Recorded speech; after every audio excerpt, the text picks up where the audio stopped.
Hello, everybody, and welcome. This is the Apostate Prophet. Today, with a wonderful guest. This is long overdue. We should have done this a long time ago. With my friend Tal Inklat. How are you doing? How you doing, man? I'm doing good. I'm doing good.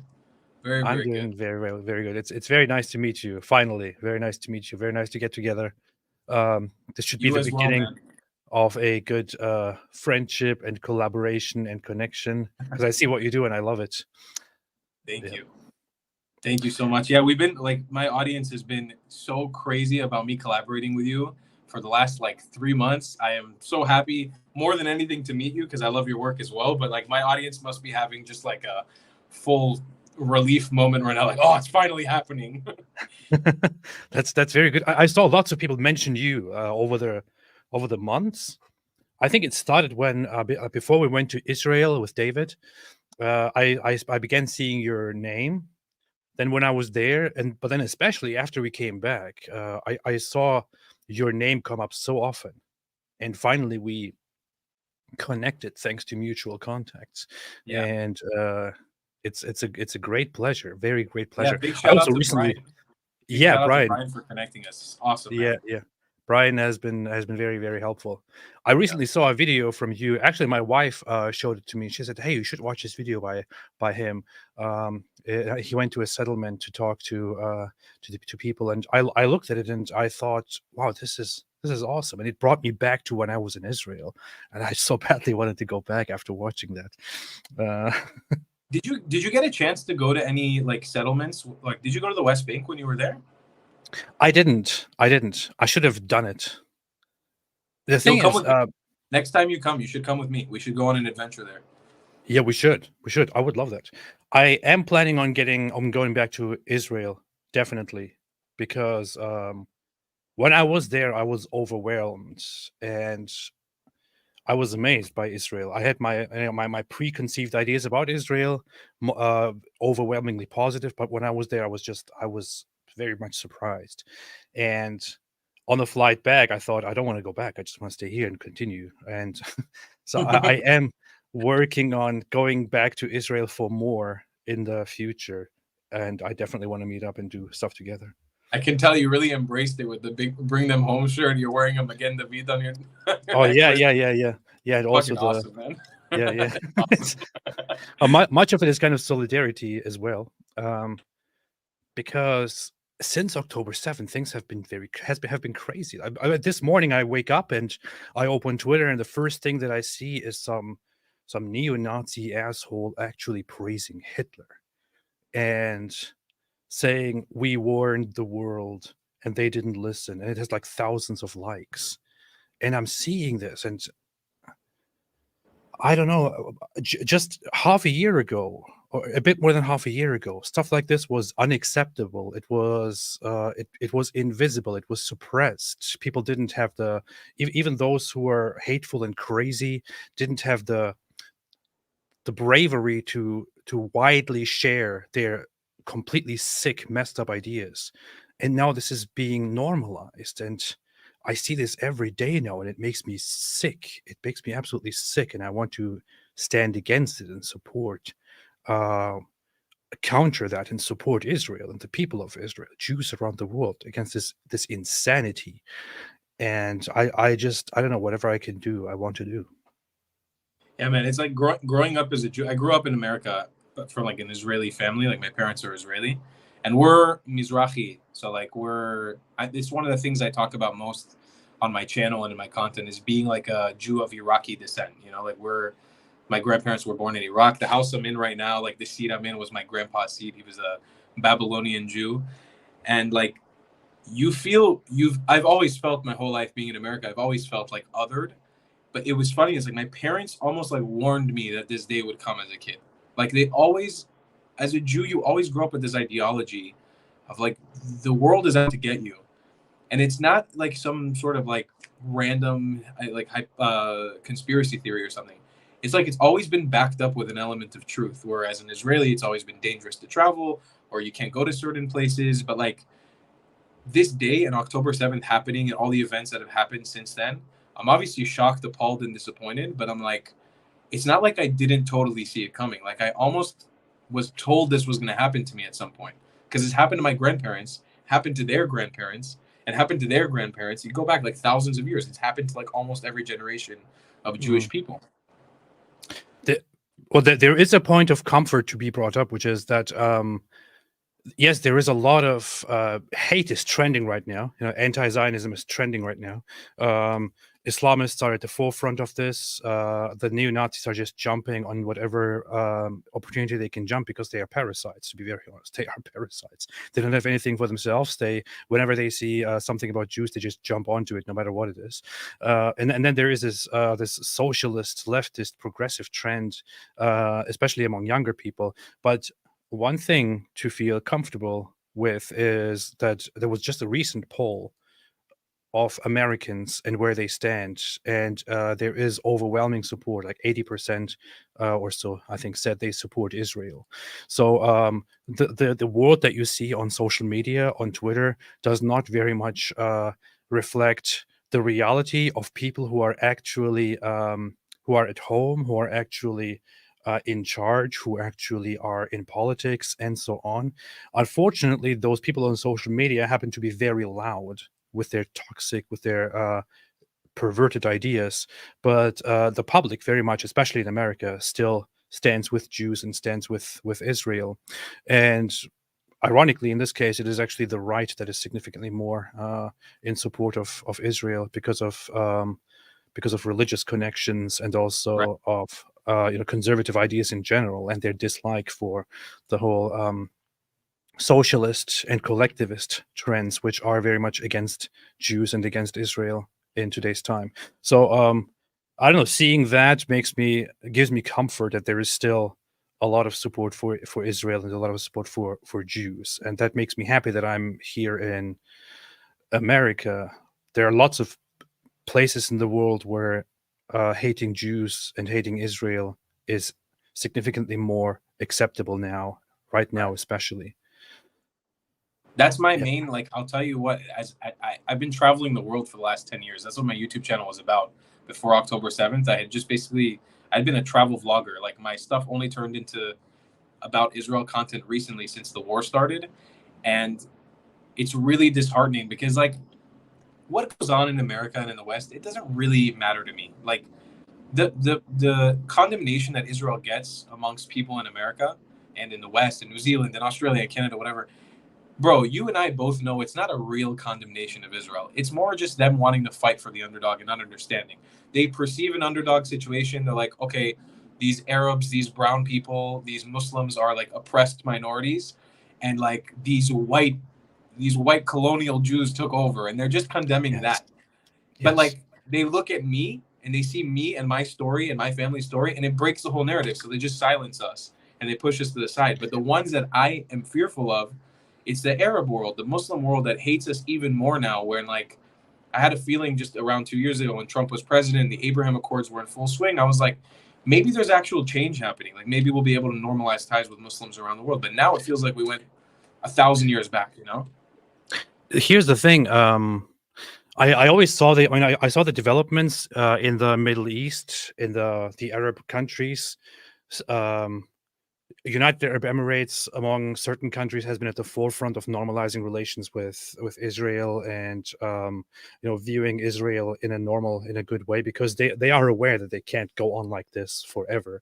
They became relevant and actually rich beyond comprehension because of oil. Before that, it was all a worthless desert, and they have to change. They have to adjust, and they have to let go of this whole Islamic fanaticism, and have to normalize relations. It did happen. Saudi Arabia has been jumping on that board as well, but I have, to be very honest, knowing the Muslim world, I haven't been very optimistic about that at any point, because I am aware of one thing, which is that as much as these governments are in favor of normalizing relations with Israel, the populations, especially the Muslim populations among them, are generally not okay with the idea. They still are anti-Semitic. I think in Saudi Arabia there was a poll where like over 90% said they are against the government's or against the kingdom's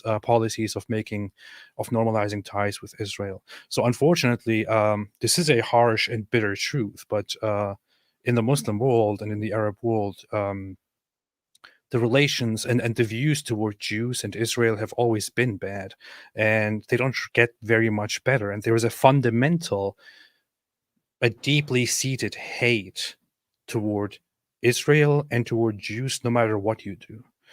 Whether you are good or you are bad, whether you comply by their wishes or you don't comply by their wishes, it is very much the same. And the underlying hate against Jews, no matter if relations are normalized or not, is unfortunately always there, and it can always show its ugly face as soon as the opportunity arises. So, sorry to say, but I haven't been quite as optimistic about the whole change at any No, point. Anyway, I feel you. I feel you, man. Like, and since all of this is kicked off and I've been vocal about it, like people have gravitated towards me on my Instagram, on my YouTube, from like the Assyrian background, Mandean background, Coptic people. I knew that minorities were threatened in the Islamic world, in the Arab world, but I didn't know to the extent that Arabism as a concept, like being an Arab, has destroyed so much of the Middle East and North Africa history, culture, religion, cuisine. And it's like growing up and making content on YouTube. I've been doing YouTube for 10 years, since I was 17. I would upload like showing like eating shakshuka with my family in Israel, or eating a pita with shawarma. And people would immediately be like, hey, asshole, you Jews are always stealing our Arab food. And I would always be like, well, maybe they have a point. But now I started realizing, I was like, man, Arabs literally colonized the Middle East. Like that's the most fun. It's the most crazy thing ever. there is it is funny because they're saying, oh, this is Arab stuff, that is Arab stuff, this is Arab thing, you're stealing our legacy. Many of the cultures who describe themselves as Arab are not even really Arab. They Right. became Arabized or Arabicized, whatever you want to call it. They were different cultures, different indigenous or otherwise mixed populations that were taken over by Arab imperialism, and Arab turned from a smaller culture into a large cultural group, which is why you can now see, I don't know, Moroccans, Tunisians, Egyptians refer to themselves as Arabs the same way that Yemenis or Saudis refer to themselves as Arabs, although these are all totally different. I mean, even Yemenis and Saudi Arabia and Saudi Arabians are not of the same culture. They Yemen has a long different background that is quite distinct from the Hijazi, the central or northern Arabian culture. These are very distinct cultures, but today it seems like they're the same. Just the way that these cultures and Egyptians or Moroccans seem to be the same. They are completely different, completely distinct, and they are subjects and results of Islamic and Arab imperialism and conquests. So it's very funny when they come out and say, oh, you are appropriating our culture. What culture? Especially when they say it's Arab land. Like in my opinion, one of the pitfalls of Palestinian society as a whole would be like, this is Arabian land, this is Arab land. I'm like, the Levant, none of you Lebanese, Syrian, Egyptian, Jordanians, Palestinian, none of you guys are Arab. And that's why I think their countries are in such turmoil all the time, is because, man, they have a freaking identity crisis. These guys don't know who they are at a core. Like, Yeah. we Jews, with as much of a mess that it's happened, we know who we are because the world has always let us know. Like, they always let us know who we are. You know, you're always remembered. You're always told you are a Jew, and that, like, at the very least, you could be an American citizen. You're still a Jew. But with these guys, like all these Arabs around the Levant, they must be in a massive identity crisis, not knowing at a core of who they actually are. You know. But you said you're Iraqi Jewish, right? So the new framework of how I was not taught but told I should be representing it is that my family has had an experience in these countries rather than being Iraqi. Because truly, it's like, I can't consider myself an Iraqi. You know, like our parents and our grandparents had an experience living in Baghdad and Basra and different parts of Iraq, but they were always treated as Jews. They spoke a different dialect. They didn't speak Arabic. They spoke a Jewish Iraqi dialect. They eat different foods because they didn't eat halal. They ate kosher. So it was very distinct. But yes, on my mom's side, my grandparents were Iraqi and Kurdish from the north of Iraq. And on my dad's side, they were Turkish. So I'm just like you. We're twins, right? You're Turkish, correct? Yeah. So I was Turkish. My Definitely. dad's mom was Turkish, and my dad's dad was a really cool group from Azerbaijan and the Caucasus Mountain regions called Oh, Nashdidan, who they spoke Aramaic, and they would just wander around this mountainous region. They never had a home. the thing is, the funny thing is today, especially today, right now during this war, the conversation when people talk about Jews and who Jews are and how you are fake and you appropriate things and so on, they often want to talk about genetics and how, you know, genetically you descend from this and this and that. It's very funny because I personally think that genetics is not that relevant of an issue. And to be honest, when you look at traditional Jewish understanding, it didn't play that big of a role, as much as it plays today. But if you actually want to talk about genetics, Jews from Iraq are considered genetically very close to, uh, very close and very direct in terms of lineage and ancestry to Jews who were in the region, because they mixed to a much lesser extent with other people than many of the other populations did. So it's very funny when people look at you, for example, and say, "Oh, you are stealing our culture," because Bro, just genetically I've speaking, you been have a big called claim. I've been called a white colonizer since October 7th.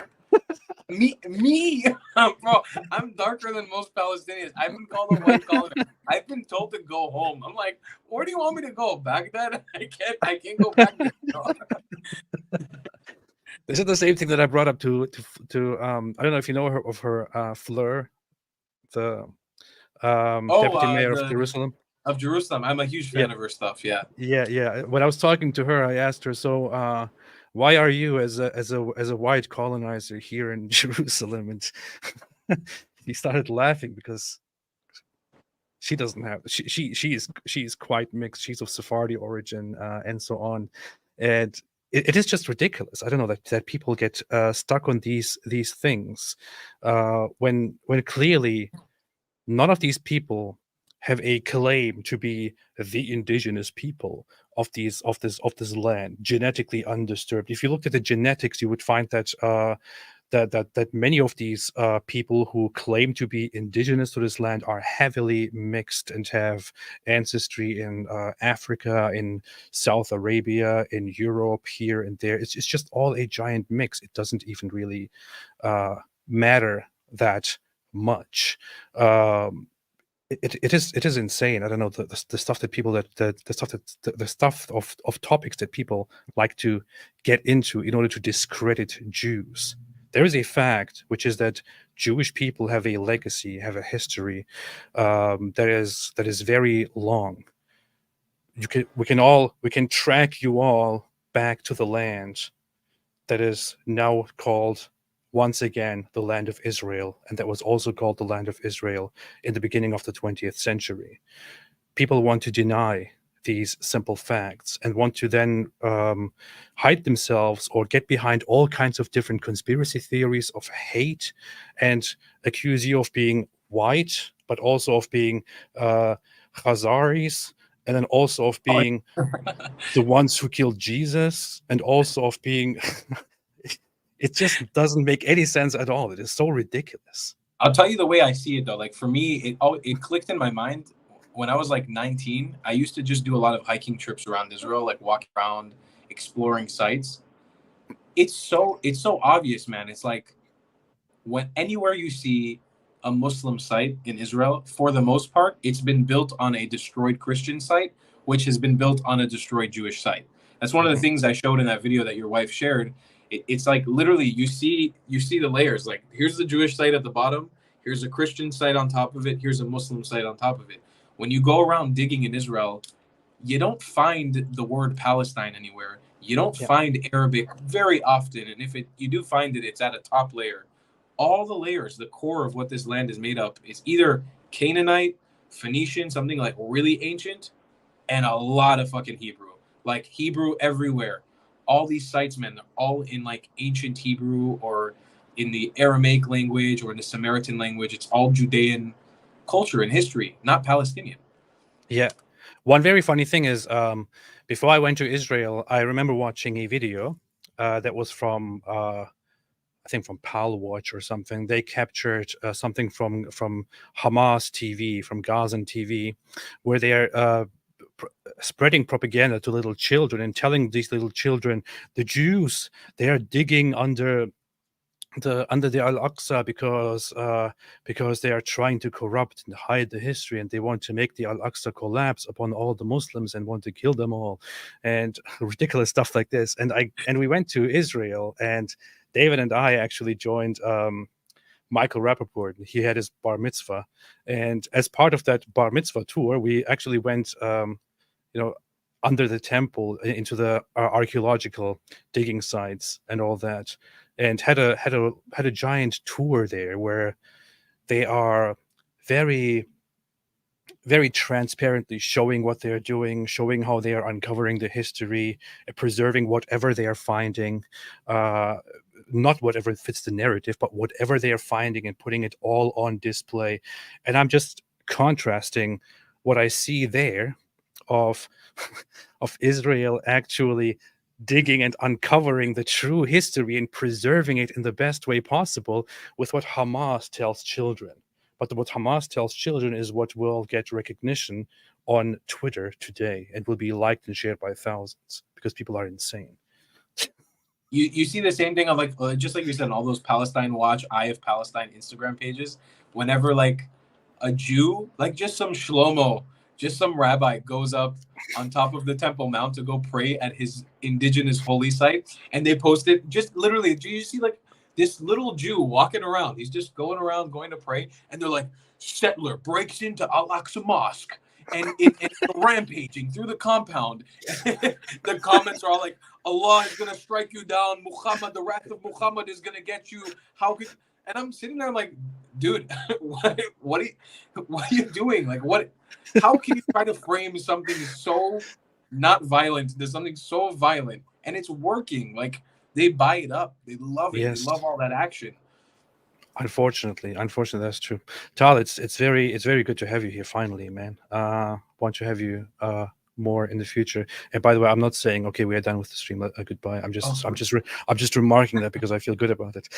I thought the stream was ending for a second. I was like, oh shit. No, Amit Yanuka became a member of the channel. Thank you so much, and welcome to the club and the cult. I call it a cult nowadays because that's what makes it good.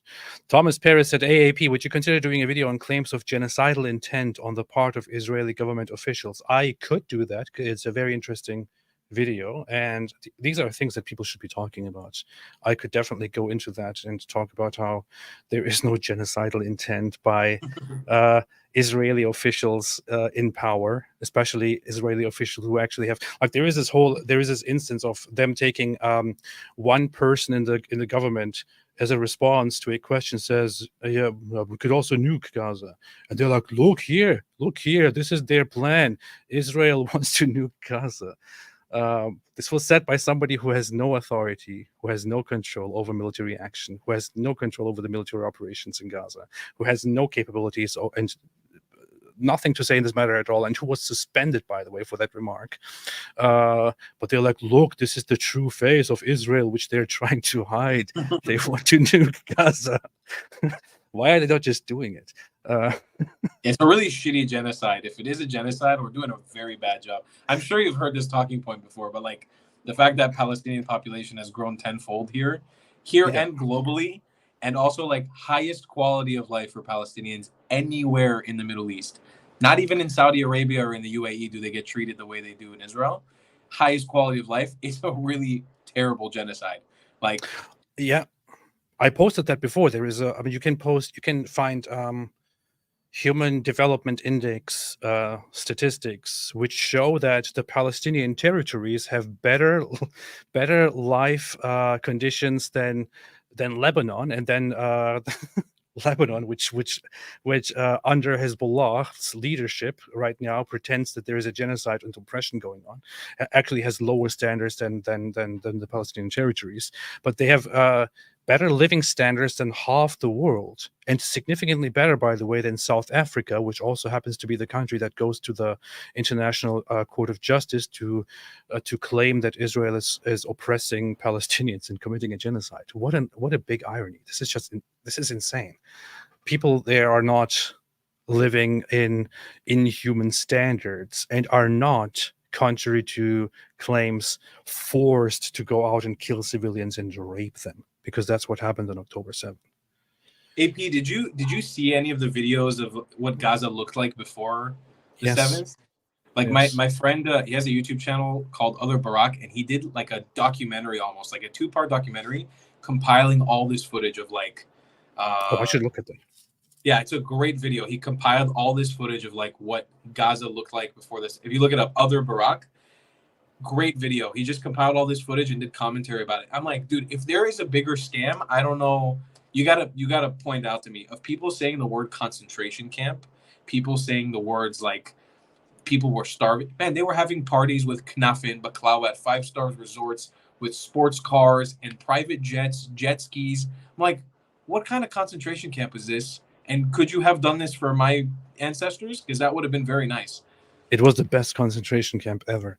Best concentration camp ever. Is this the channel? Is this the channel? Other Barak? Yeah. If you scroll down a bit, yeah, that's his channel. That's my boy. He has a channel. There you go, Gaza City. There's the part 1 there. It's a phenomenal video. Oh, here, part 1 and part 2. I see. I'll check that out. 8 minutes and 5 minutes. I could review this. This would be interesting. Yeah. Oh, definitely review it, man. He compiled all the footage because I have this theory. It's a video that I really wanted to work on for a while now. I had the title. I think it's a pretty genius title about Hamas's influencer program. Hamas has straight up kind of has like a army of influencers who have been like in the Gaza Strip since the beginning, and a lot of them have been like ejected out now, and like Moatz Aziza, I don't know if you know who he is, like got flown to America, and the girl Bai Plestia, she got flown to Australia.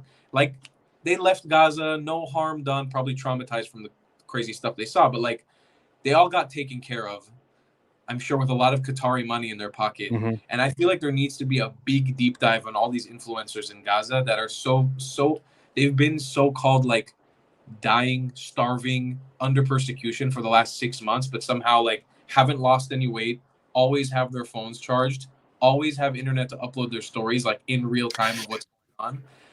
I'm like, it's a little fishy.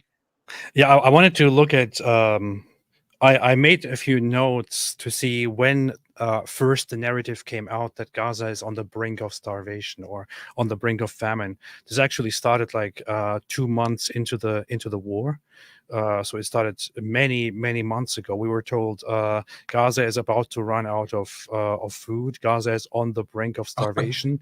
Imagine, I mean, it has been almost half a year, or so 4 months or more since it was first said that Gaza is on the brink of starvation and children are about to die.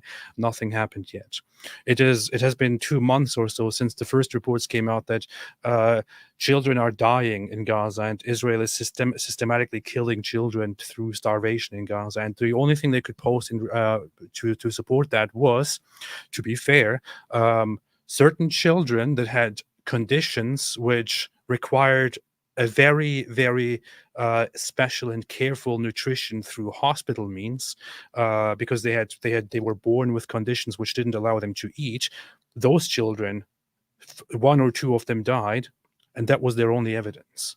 And yes, war conditions cause major problems, and they did lose access to their local hospital, which, by the way, was under Hamas military operation, and these children were not properly taken care of and then died. But they used that as false evidence to support the false idea that Israel is now systematically starving and killing children, which just, I mean, anyone who is a little bit intelligent should have noticed one thing, which is how in the world does Israel systematically starve the population and all of the children in Gaza, but everyone looks totally fine except for one or two children?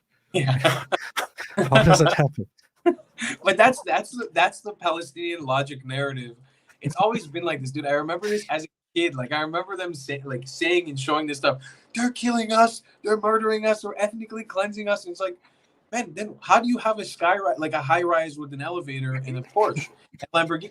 It doesn't. The things that you're saying, your logic isn't logicking. It's not working. What you're saying. Yes, it doesn't make any sense. It is ridiculously stupid. We are at a very, very silly point of this conflict at the moment, and it may look like one side is kind of dominating the global narrative against Israel, but they're just the loud ones. They're not the strong ones.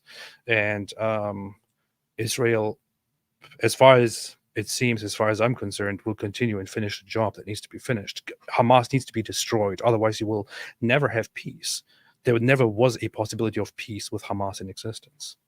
I'll tell you what my fear is, though, man. Like, I feel like, first of all, when it comes to the media stuff, they've already won. Like, they won big time. Like, I know when you look at like the 80% of America that still supports Israel, that's great. But like, I think globally we've lost face big time as Israelis. Like, I definitely don't feel safe traveling openly as an Israeli anymore. Luckily, I look very ambiguous. People just think I'm Indian half the time, so I just go around saying I'm Hindu, and as long as I'm not in like a very Muslim area, it's usually not a problem. But it's scary. We've lost face with a lot of people, I think, and that narrative, that image, they've totally won. And then as for the perspective of ideology with Hamas, man, I can't tell you, dude. Like, people use this narrative of like Hamas is only in Gaza. It's only in Gaza. I've talked about this very rarely, but I've sat with actual Hamas members in the West Bank. I got crazy invites 2 years ago when things were a little bit more peaceful to meet actual Hamas members in the West Bank. They are very popular in the West Bank. There's a lot of them. They're not as like mobile and they don't do as many operations, but I don't think it's an ideology we genuinely have the capacity to take on. I think we have to do what we have to do in Rafah. We have to do what we have to do in the Gaza Strip to clean it up, get the hostages out, whoever we can. But like, I think Palestinian society has been so militarized. It's so extreme for the most part in both the West Bank and Gaza. It's like, I'm not sure we can actually unwind the clock, you know? There is a very important issue to point out, which is that yes, there is this whole misconception, this whole lie that Hamas is only in Gaza, which is not true. The West Bank is also plagued by Hamas, by Islamic Jihad, and by different organizations. However, in the West Bank, Fatah is in power, which is the recognized representative of the Palestinian Authority, which, by the way, was recognized by Israel a long time ago, contrary to popular anti-Semitic and anti-Zionist belief. The issue is, I would say, so this is a common theory, but I would say that the only reason that the West Bank is currently not rising up and creating chaos like Gaza is that Fatah, the ones in power, are afraid that if the population rises up, they will put an end to Fatah and will put Hamas or Islamic Jihad or another organization in power, because people don't like Fatah.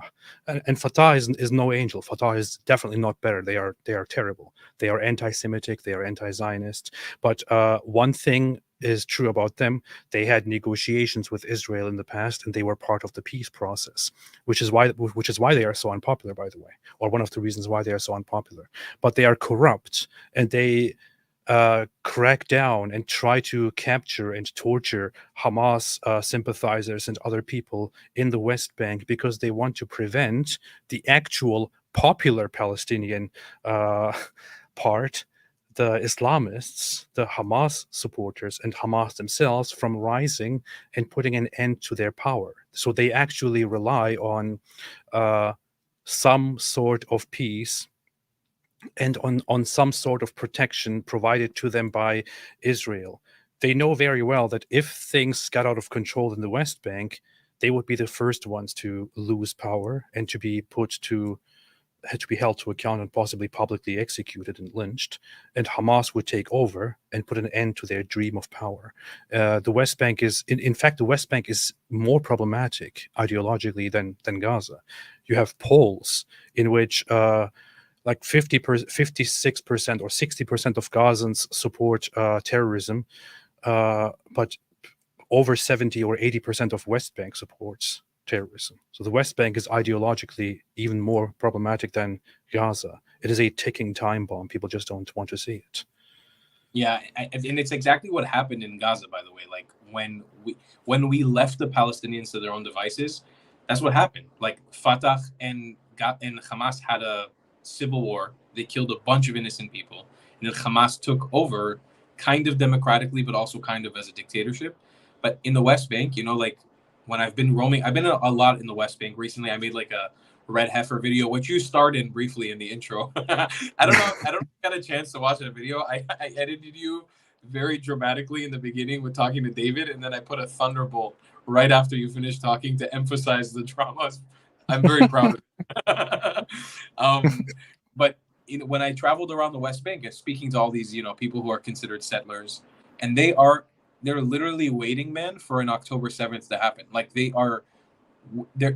know it's what's knocking on their doorstep. Like, and those are the ones who live there, huh? Like, if we should trust somebody, it's the ones who are there. They are all armed because they're terrified of what's about to happen. They feel like a big attack or a big operation is going to be carried out against them, and they're the first line of defense against us in Israel proper. And that's what people don't understand. When you stand on the hilltops and you see all the settlements, quote unquote, the Israeli settlements, the illegal occupied settlements of Palestine, you see them on the hilltops. Men, when you stand on those hilltops, you realize why they have to be there. And it's because you have direct lines of sight, direct downward facing lines of sight to Tel Aviv, to Netanya, to Syria. If you wanted to fire a rocket like you do in Gaza, you don't have to go up and down. You just need to go down. It's so much easier. That's why you can't just have a Palestinian state right now roaming around the West Bank openly. This is one of the reasons why I thought when I was there I should have gone to some of those places. The thing is, when I went to Israel,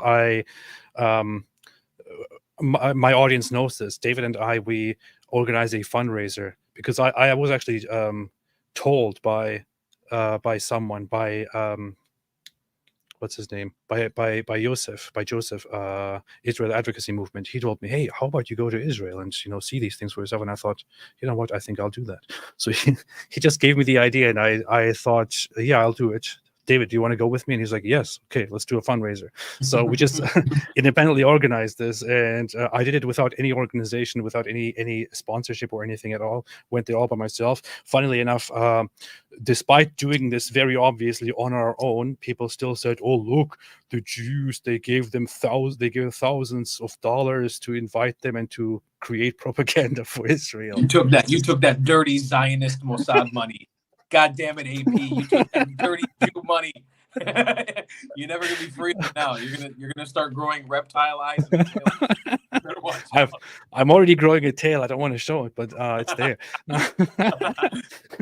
But yeah, I should have a sponsorship, or not a sponsorship, but a group that actually organized things properly for me to go and see. I think next time that I go there, I'm going to actually appeal to an organization to say, hey, can you arrange a proper trip for me so I can highlight all the most important things? And so I want to do that the next time. But that point about the settlers, and why those positions are so crucial, that is a very important thing to bring up. You made certain videos on that where you also highlighted that as well, right? Where you went to those spots. in that video that your wife shared on Twitter, which was so lovely that she shared that video. It was called lovely. Inside the Life of a Settler Woman. I was interviewing basically a few women who live in the West Bank and about their experience of, like, one of them is about talking about the town of Shiloh, which was an ancient Jewish town, and you can see actually the layers of colonization. But like the other one was literally like a regional council woman for Binyamin, and she was showing us how, like, the town right across from the Jewish settlement is full of houses, like mansions. That nobody shows this on the news. Al Jazeera would never show it. The Al Jazeera only goes to the Palestinian refugee camps, the encampments. It's only the. Do you have this town? I think it was called Misabach or something like that, and it's full of mansions, beautiful houses, but no people. The thing is empty. No people at all. And you realize it's because all of it is made up by like Californian or American Palestinians who built houses just to grab the land, and they don't actually live there. They live in America and they come in vacation in Palestine occasionally. Who would have thunk that Palestine is a vacation destination? I always see that it's under war, it's apartheid. How could you possibly go vacation in Palestine? Please explain that to me. Is this the one that we're talking about here? This is literally the exact scene I'm talking about as well. Yeah. So this is a very important thing. By the way, so settlements is one of the issues that is one of the most controversial issues that I often say. I don't want to say much about it because I don't know enough about it, or I don't have. I mean, I know the basics of it, but I don't feel equipped enough to go into a proper discussion or a debate on the settlement issue. But I know for a fact that it is one of the most controversial issues that people like to talk about.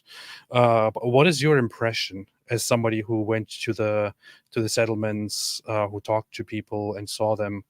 Is this like is this an evil thing to conquer land and take people's homes and oppress people and all that, or what is it? You want to know a small world? You learn this in the Jewish circles. All Jews know each other pretty much. Joseph Cohen, the guy who gave you the idea to go to Israel, first time I ever went to the West Bank as like an adult on my own was with him. Ironically enough, we connected back in 2017, and we went down to the city of Hebron together to see a dual narrative Palestinian-Israeli tour about the city that's split in half. And he actually later on, I came to visit him in London, and he took me to Hyde Park to where Muhammad Hijab and all his gang of cronies do all their crazy debates. First time in my life I was called a Nazi was in that park. I couldn't believe what I was seeing. Long story short, when I was there, back then, I used to have this ideology of, hey, maybe these people are like radical zealots, like they're religious fundamentalists, and they're doing this just out of spite because they hate Palestinians and they're racist. But nowadays, I'm not going to lie to you, there is a small minority of people who live in the West Bank who truly are racist, they are extremists, they do exist. It happens, they do exist. A vast majority of the people there, vast majority, and I have so many friends who live across the West Bank, whether it's in Ariel, in Binyamin, in outside of Ramallah, in Bet El, in a bunch of different places all around Jerusalem. A vast majority of them they are craving to live in peace with Palestinians. And I've platformed so many of them on my channel. I've made videos with them because to me, it's become a goal. Like, I want people to understand this isn't what the media is showing you. These people are not out to cleanse Palestinians from the area. In irony, they want to live with Palestinians. Yes. And another point to be made about this, and this is the part that sort of, it screws with me the most. And I don't know if you know this. You know all the houses and all those settlements that are scattered across Palestine, across the occupied West Bank? Do you know who built all those Jewish settlements? Who built them? Palestinians. Palestinians are the construction workers who are hired to build these settlements. So I'm always sitting there questioning myself like, well, you can't also complain and also like want to ethnically cleanse people while building the actual houses they're living in. And in the Palestinian perspective, I learned that the reason why they built, check this out, this is how crazy it is. And this comes also from a partly Islamic narrative. They build the houses so openly and are fine with the construction because they claim that one day Allah and Muhammad will liberate this land of the Jews and they'll take over the houses. How sadistic and insane is that? And it's a mainstream narrative. Like, I've been to Ramallah, I've been to Nablus, I've talked to Palestinians. I know a lot of friends who spend a lot of time in the West Bank. It is a mainstream narrative that they're one day going to take over these houses that they built for the Jews. It is so absolutely messed up. To some people, all of this might be surprising. To me, it's not, to be honest, because I don't know how much you know about my background, but I grew up in a family that is very religious, and that was also extremely anti-Semitic. So I heard the worst things about Jews and about Israel and all that as I was growing up, including all these evil plots. While hearing that Jews are plotting against us Muslims, I sat in congregations where they were constantly talking about how Allah plots against the Jews, and the day will come when we will seize and kill all the Jews and all that. I remember sitting in a conversation with with a family friend and my father and others sitting there, and they were quietly. This was, I think, during one of the heightened times of this conflict. Um, they were talking about how the Jews know very well. They know very well that the day will come when Allah will finally put the plan into motion, and the Karga tree will be the only thing protecting them, and all the trees and rocks will say, "There's a Jew behind me, come and kill him." Which is why all the Jews, they are currently secretly planting Karga trees and all of that. And it's so insane because then you go out there into the world and you ask Jews about Karga trees, and Jews are like, what tree? Yeah, the tree narrative, like the whole us hiding behind the trees. This is really fucked up what I'm about to say, but I only learned this recently. I don't know if you saw. I'm sure you did. You saw a lot of the videos from October 7th and like what happened in the Nova Festival. Like on Twitter that day, there were Muslim groups and people cheering for obviously Jews being murdered. But when those clips were coming out of the Jews running behind the trees in that field in Nova, there were people literally quoting the Quran and the Hadith saying, "It's happening." And I when I saw it, I was like, "Oh my God!" It's what people like you who have a firsthand experience with this have been warning the world against. And it finally, like in my day and age, it finally happened. And it was like, oh my God, no, it's for real. Like these people actually want to see us be killed, like for real. They wouldn't have any remorse. They actually want to see it. It's no joke. It's like I bring this up so often because people just don't want to really understand what this is about. But when we cite this whole idea of Muslims believing that, or Islam preaching that the Muslims will kill the Jews and they will hide behind rocks and trees, people think, oh yeah, well, this just seems like one of those crazy ideas. It's just like something that somebody at some point said. All religions have their problems. No, it's not like that. It really is not like that. It is significantly worse. And if you actually looked at the facts, you would realize how bad it is. It is so bad that this is not just some random teaching that some people at some point made up. It is actually it is a very important and very well-known teaching, supposedly spoken by Muhammad, as it is believed around the world, that the day will come when Jews will hide behind rocks and trees and Muslims will kill them, and only one tree will protect them. And this is a prophecy. And by the way, not just something that is written and that some people believe in. This is something that most Muslims around the world are aware of, that is always brought up, and also that was included in Hamas's very own charter when they created their first document, their first covenant to announce who they are and what they are aiming for. They put it out there very clearly that they are aiming for this promise when the day comes that they will finally fight and kill all the Jews, and even rocks and trees will help them. This is how sick and how messed up it is. And people don't like to see this. To my disappointment, when I was in Israel, not even Israelis, not even Jews want to see this. Not even they are aware of this. I saw that lots of people in Israel were very ignorant about about Islam and the beliefs of Muslims, and lots of Israelis and lots of Jews had this whole idea of like, oh no, it's not about religion, it's not about, it's not about this, it's not about that, it's fine, Islam can be peaceful and all that. I was a little bit in disbelief because these are things that I hear from Europeans, like from Germans or other Europeans. But to be there and hear this stuff from Israelis, from Jews, who are like the number one target of hate in the Muslim world, was a little bit insane to me. People need to understand this stuff more. You say that, and I actually have like immense pride in that, but also like I'm also obviously disappointed that that's how we are. But I have so much pride in it because truly, man, like people like to claim as like some apartheid racist state. Like, bro, it's, you've been here. It's so open-minded. People really, that coexistence is so for real here. It happens so frequently, and you see it on your day-to-day. Like, I was in Jerusalem all day today, pretty much. I was doing some filming. You see how Arabs and Jews coexist there in the old city. You see it. This doesn't really happen in other places in the Middle East, because there's not really many Jews left. They've been ethnically cleansed. But it's like this lie of apartheid and all this, and the way that Arabs and Muslims in general frame us almost like vermin, like trash. And it's held so dear. I only read the Quran and parts of it for the first time recently. I bought a copy when I was in Dubai, and I wanted to read through it in English. And I was shocked by how much it targets Jews in the first like 20 pages, and like the children of Israel and Christians, how much it actually talks badly about Jewish people.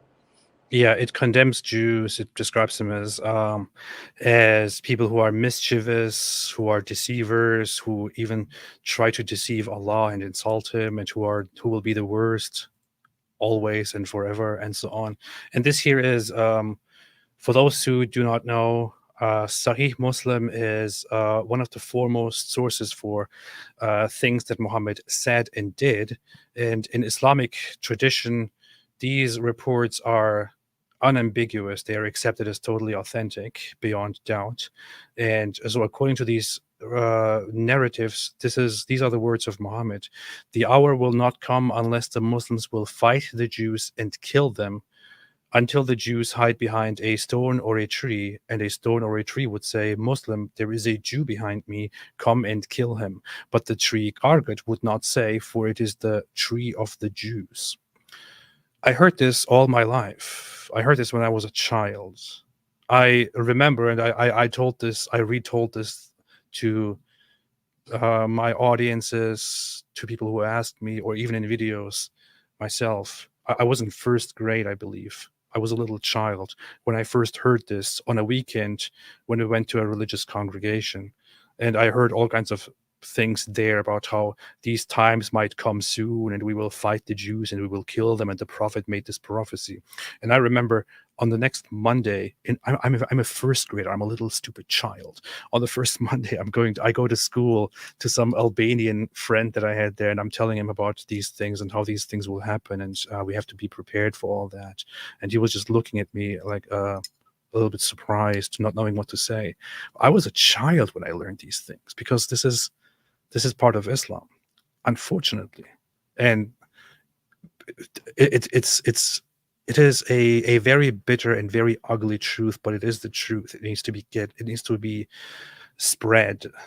People need to be made aware of it in order to combat these disgusting ideas, these disgusting beliefs. They need to distance themselves from this stuff and stop it. I'm just happy, honestly, that we have a tree.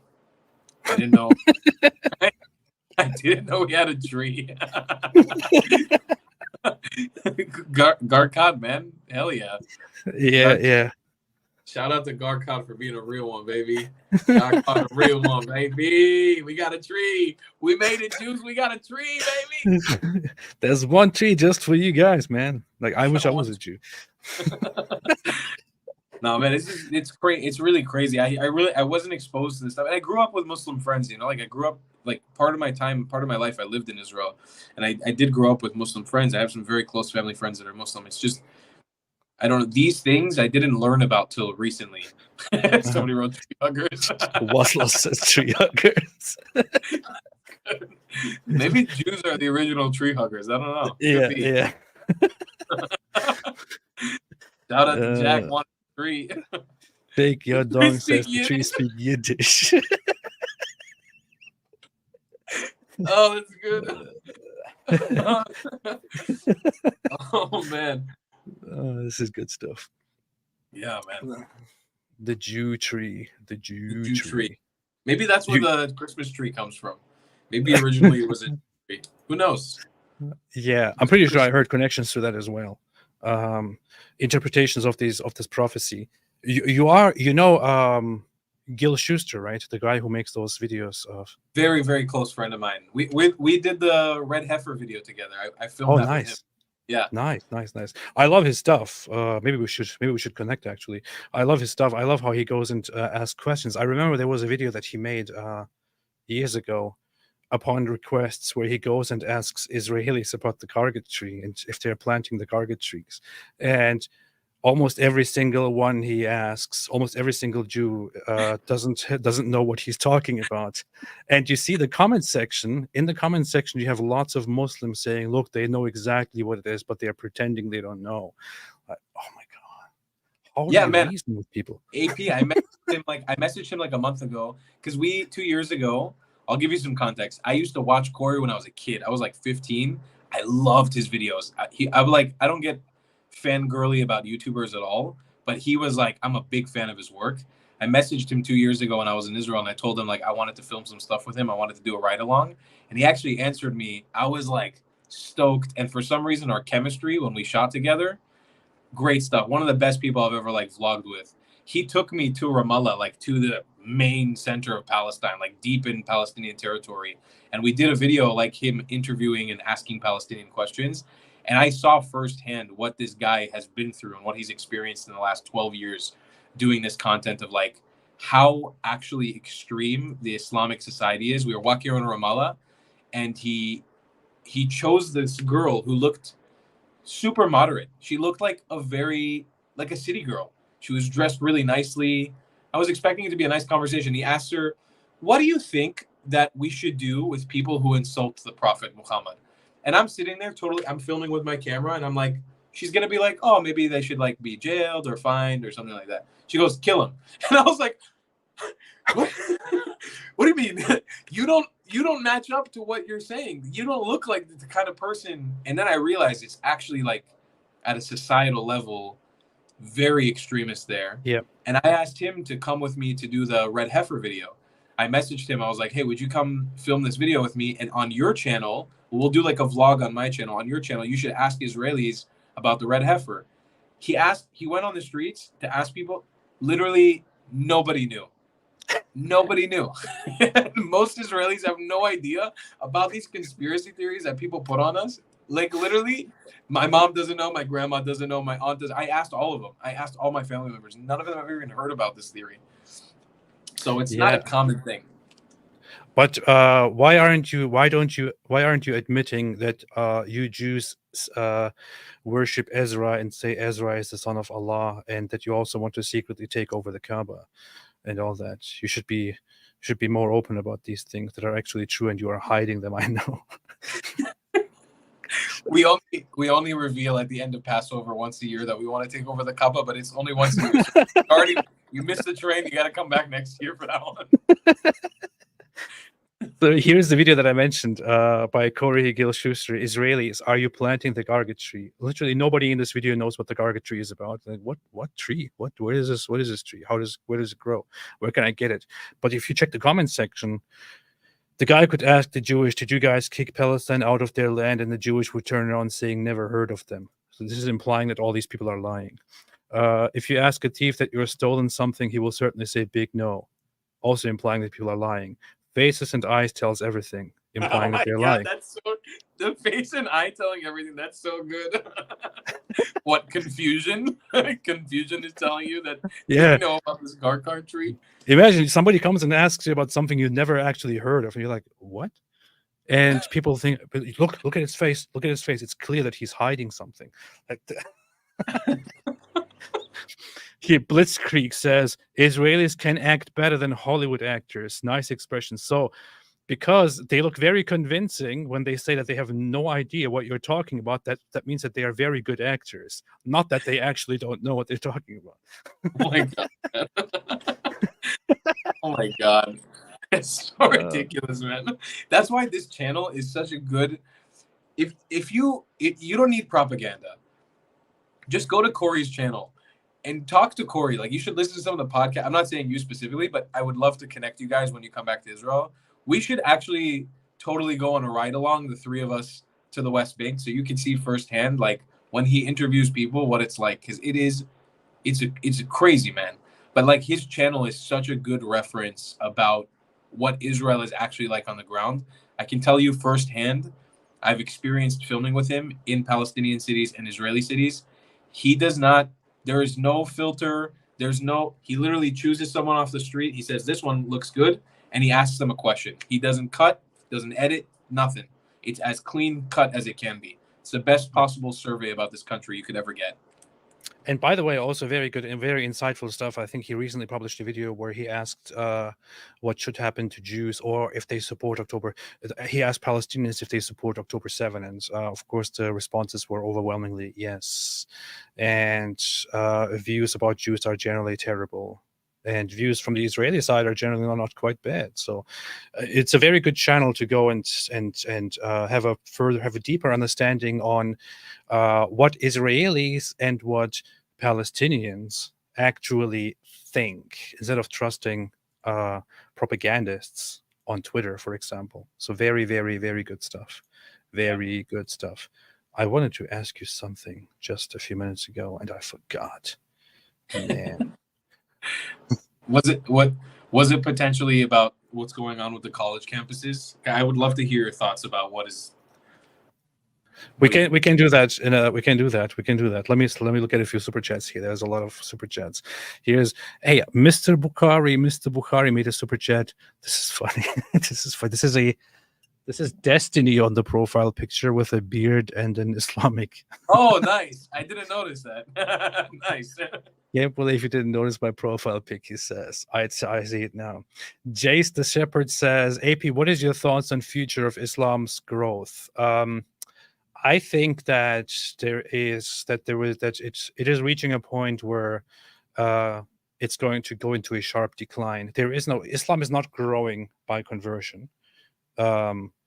It has, even when Muslims years ago claimed that it is the fastest growing religion because everyone is converting to Islam, many people pointed out, and I made 2 videos about this in which I showed the statistics, the information, that people are not converting to Islam. Islam is actually growing because of very high birth rates among Muslims, especially in underdeveloped countries.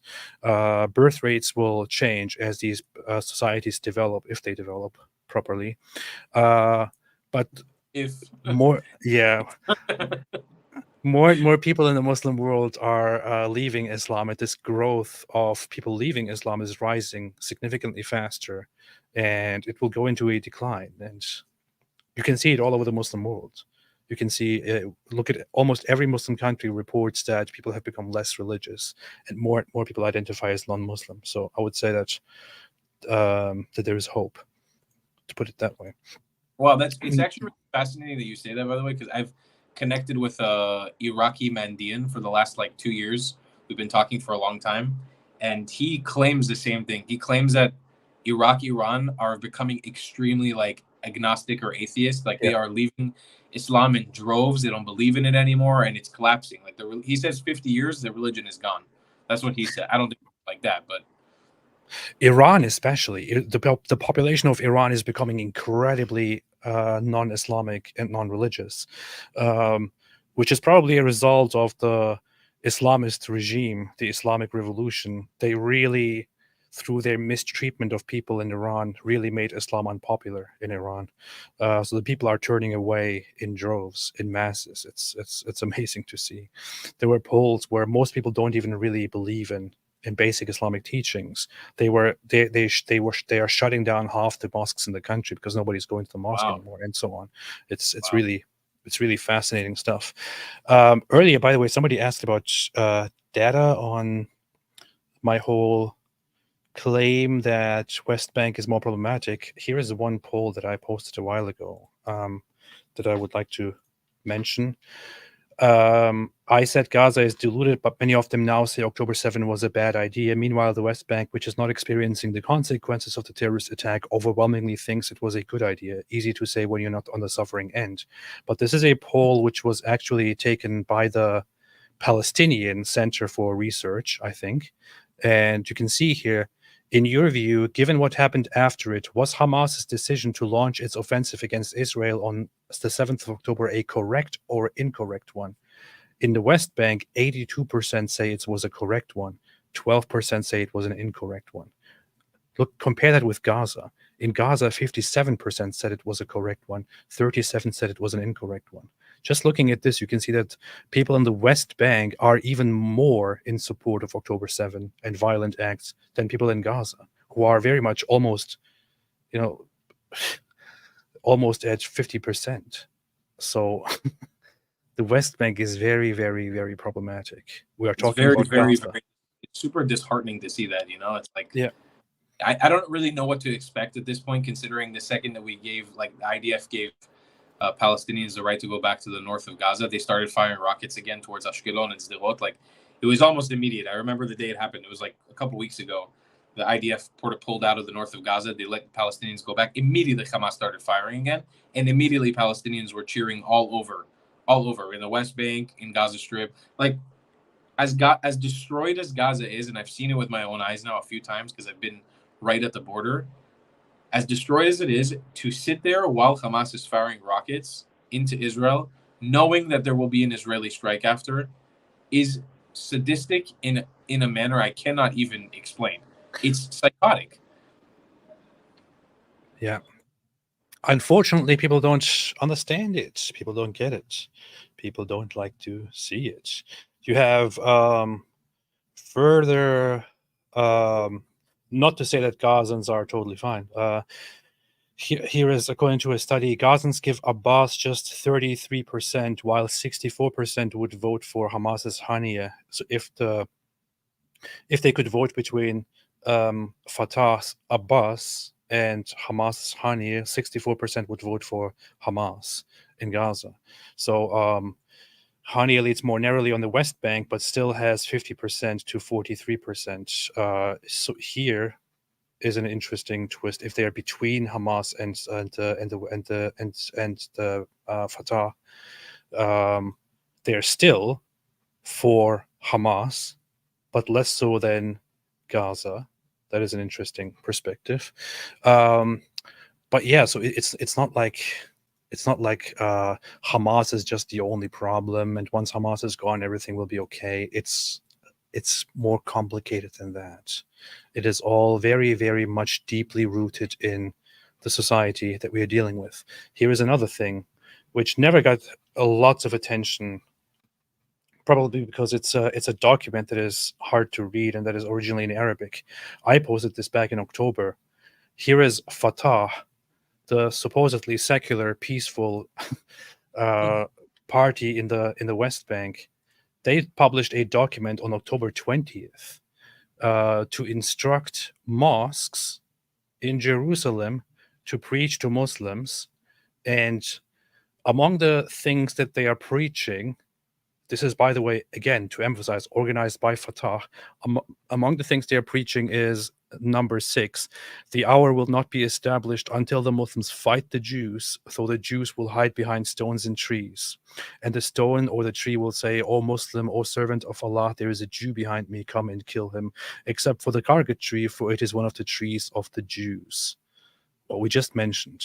This is directly given as an instruction by the Palestinian Authority in the West Bank, by Fatah, to mosques. So it's not just Hamas, it's also Fatah. It is Palestinian organizations in general. There is not much hope, Yeah. unfortunately. Yeah, unfortunately, people think that there's elements of Palestinian society that are less radical or less Islamic that might give minorities a chance. But this is my issue, man. Like when people are always like two-state solution, we need a Palestinian state.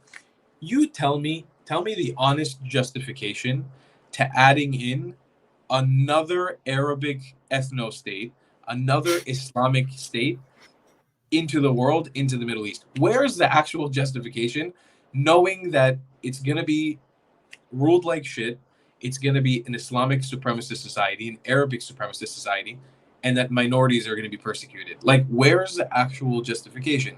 They're showing you in every organization, whether it's Palestinian Islamic Jihad, Fatah, Hamas, whatever it is, they're showing you their receipts the way that you are right now. They're showing you, here's what we want to do. Give us the land. And we're just supposed to be like, all right, fucking take it.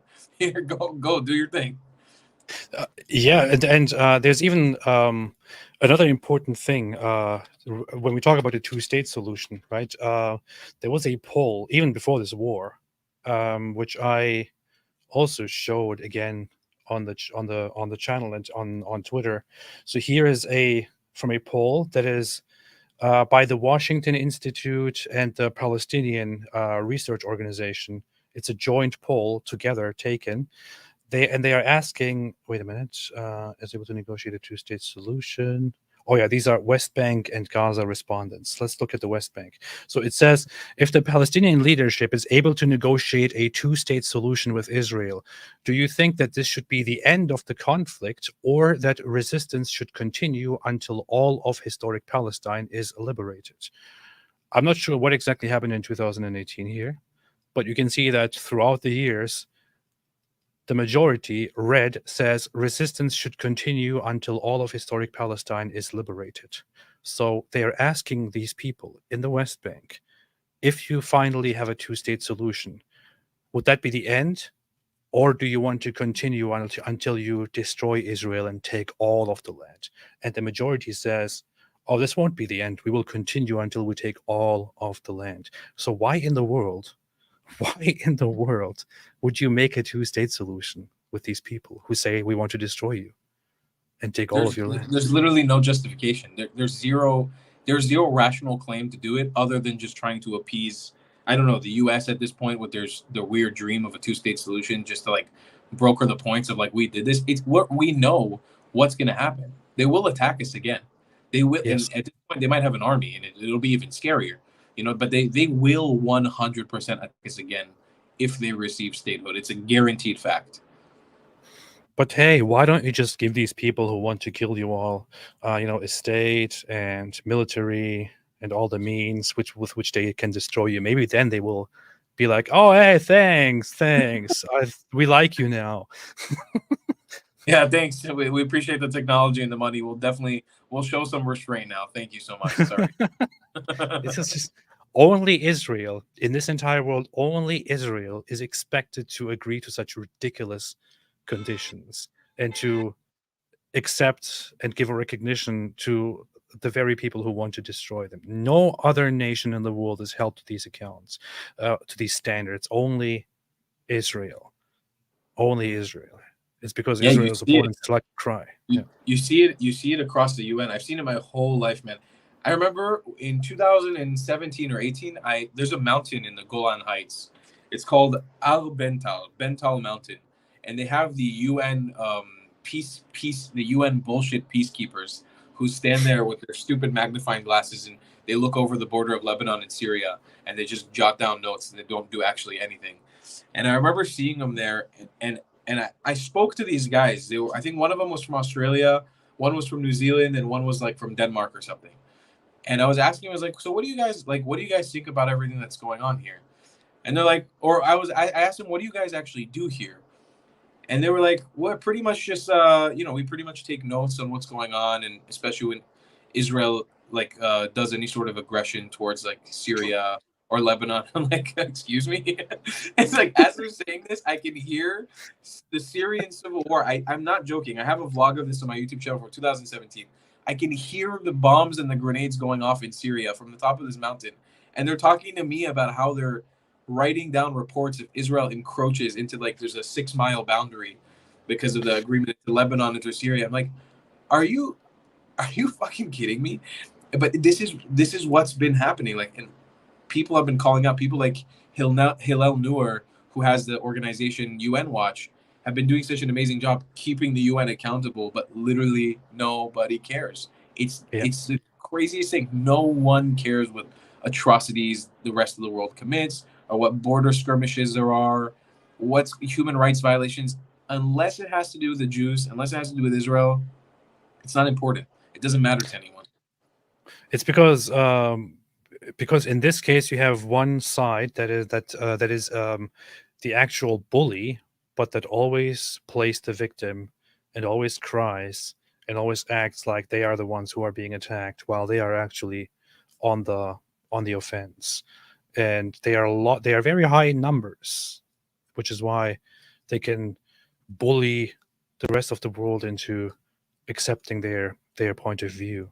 And this is why, look, you said to me personally that you heard a lot of people speak about me, for example, or us in Israel. When I was there, I got a lot of a lot of love from people in Israel, from regular people, from important people, just in the warmest and best way, just saying thank you so much for coming and doing this and for supporting us in this time. And that just made me understand what the situation actually is, because when you look into the world and how people talk about Israel and Jews, they make it look like Israel is this big genius superpower that is ruling the world and pulling the strings behind the masses, and that can do whatever it wants. It controls all the media and all the narratives and all of that. But that's not what's really happening. What's really happening is that these big cry bullies are actually crying and bullying the world into submission and trying to dominate the narrative. And with their attempt to dominate the narrative, are trying to make Israel and Israelis look like they are losing this conflict. And it genuinely looks very, very messed up at the moment. And I see how important it is to support the good ones, the right ones, the righteous ones in this conflict. And that's why I want to do whatever I can do to support Israel and the Jewish people. Because on the other hand, you have Islamist hate mongers, you have Nazis, you have those who blindly support them while thinking that they are actually standing up for the oppressed, which is just a ridiculous idea. If you want to stand for those who are actually under attack and who are doing so well in the face of it, stand with Israel, stand for Israel, support Israel. The other side is not quite as friendly. Actually, it's really heartwarming, man, to hear you say this stuff. Not even in a cheesy way. Actually, I as an Israeli, as a Jew, I genuinely appreciate it. And something you touched on there, which I think is really important. I don't know if you've talked about this in your streams before, because I haven't been able to see everything you made, but, and I'm not sure if your audience has ever seen this, but you touched on something really important. This dual-faced narrative that the Arab world, and most particularly the Palestinian world, shows us. I was just in Nazareth the other day with some friends, and I have a video coming out tomorrow about how Islam is essentially taking over what was once the most populous Christian city in Israel. And what they show you in the English news about how they are oppressed and what Israel did and all this, when you go into the same news sites in Telegram in Arabic and you translate it, you get a totally different narrative. In English, it's all there to appease the West. We're the underdog. We're being oppressed. When you go to the Arabic version, it's all victory to Islam. Look what the martyrs did. This is what we're doing. There's more coming. I'm a part of all these Telegram groups. And a friend of mine just showed me, he was showing me the Jenin Arabic Hamas supporter groups in the West Bank. And it's all like victory to Islam. Hamas has more coming. It's all like, embellishing more and more Islam is going to win, Palestinians are going to win. But in English, it's just showing you, oh, we're in pain and we need help and we need aid and all. It's two completely different faces. Mhm. I highlighted on a very small aspect on Ramadan, for example, the first day of Ramadan. In the English-speaking world, all you saw on social media was like, "Oh, this is the beginning of the holy month of Ramadan. This is a very special time. It's a time for peace.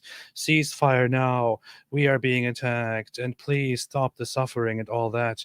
And then you go on the Arabic-speaking sites, and you look at you can all follow it nowadays. You can go on Telegram actually, and you can follow Hamas's official Telegram channel, and you can use a translate function, a translate button, and see what they're doing. On Ramadan, they were saying this is the time to be proud and to go on the offensive and to fight for Islam and to wage jihad and defeat the enemies of Islam. We are winning and we will soon defeat the enemies, and so on. This was the general narrative. In the English-speaking world, as you say, perfectly put, they are like, oh no, peace, we are the victims. In Arabic, at the same time, they say, we are winning and we will humiliate them. Victory is soon. This is how it is. And it's just a shame that the world doesn't want to see it. This is how Yeah, it for is. anyone in the West yelling ceasefire, who's been begging ceasefire, I promise you get my personal guarantee, in Arabic media, the word ceasefire has not appeared Yeah, once since October 7th. The concept of ceasefire doesn't exist in the Islamic Arabic world, because it would actually be you can probably vouch for this. It'd be like you're losing. It's like a lack of respect. You yeah. can't do a ceasefire against the enemy. No way. It's fight till the end, become a shaheed. Yeah, ceasefire is seen as a sign of weakness in the Muslim world. That is a good point. That is an accurate representation. In the Muslim world, asking for a ceasefire or for peace with Israel would be considered a sign of submission, a sign of weakness. It is unacceptable. You can't have that. The general idea is fight, wage war until you win, because you are the righteous ones and Allah is on your side, and you will win and you will take all of the land, and you will drive out those Zionists and those filthy Jews, and it will all be Islamic again, and this will be the rise of Islam once again. This is the general narrative. This is the narrative in the Islamic world. It's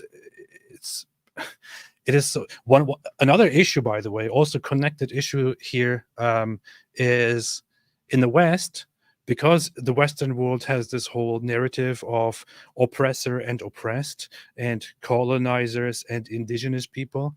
In the English speaking world, they are always trying to spread this whole idea that, oh, the Palestinians are actually the indigenous people of the land, and the Israelis are colonizers who are oppressing the indigenous people, and the Palestinians are not even Arab people. They're local indigenous people who have been there all along. This is not a narrative that you hear in the Arabic speaking world, in the Muslim world.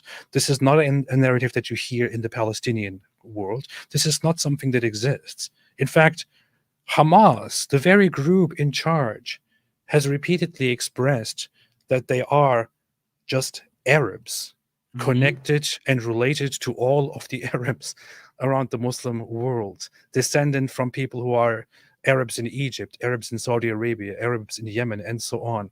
This whole idea of, oh, we are the indigenous people, it doesn't exist in the Arabic speaking world, in the Muslim You world. have to. I need whoever's listening right now. I really need you to listen carefully to what I'm going to say, because I learned this recently. The concept. If you don't know what Phoenicians or Canaanites are in a biblical, like, Judeo-Christian Islamic narrative, the Canaanites were known as like the worst of the worst when it came to idol worshippers, child sacrifice.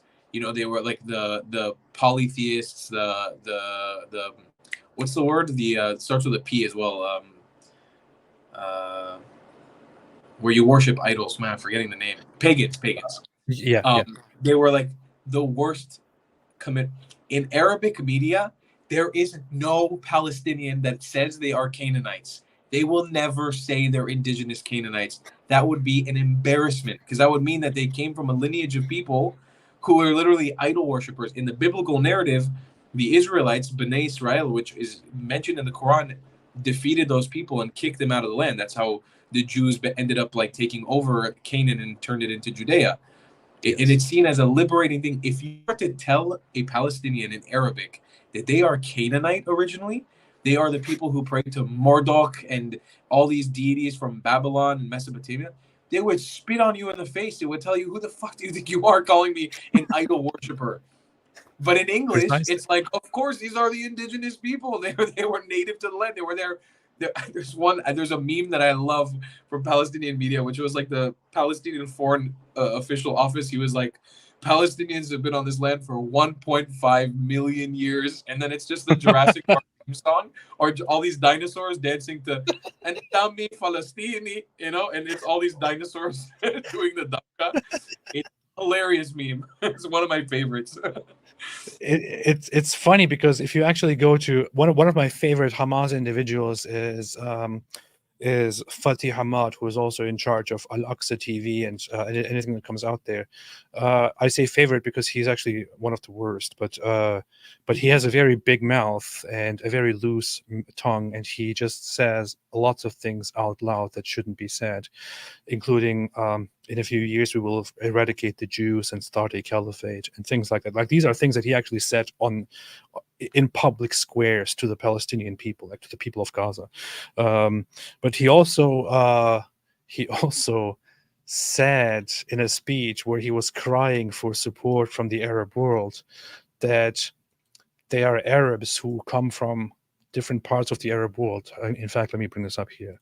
I think I got it. Yep,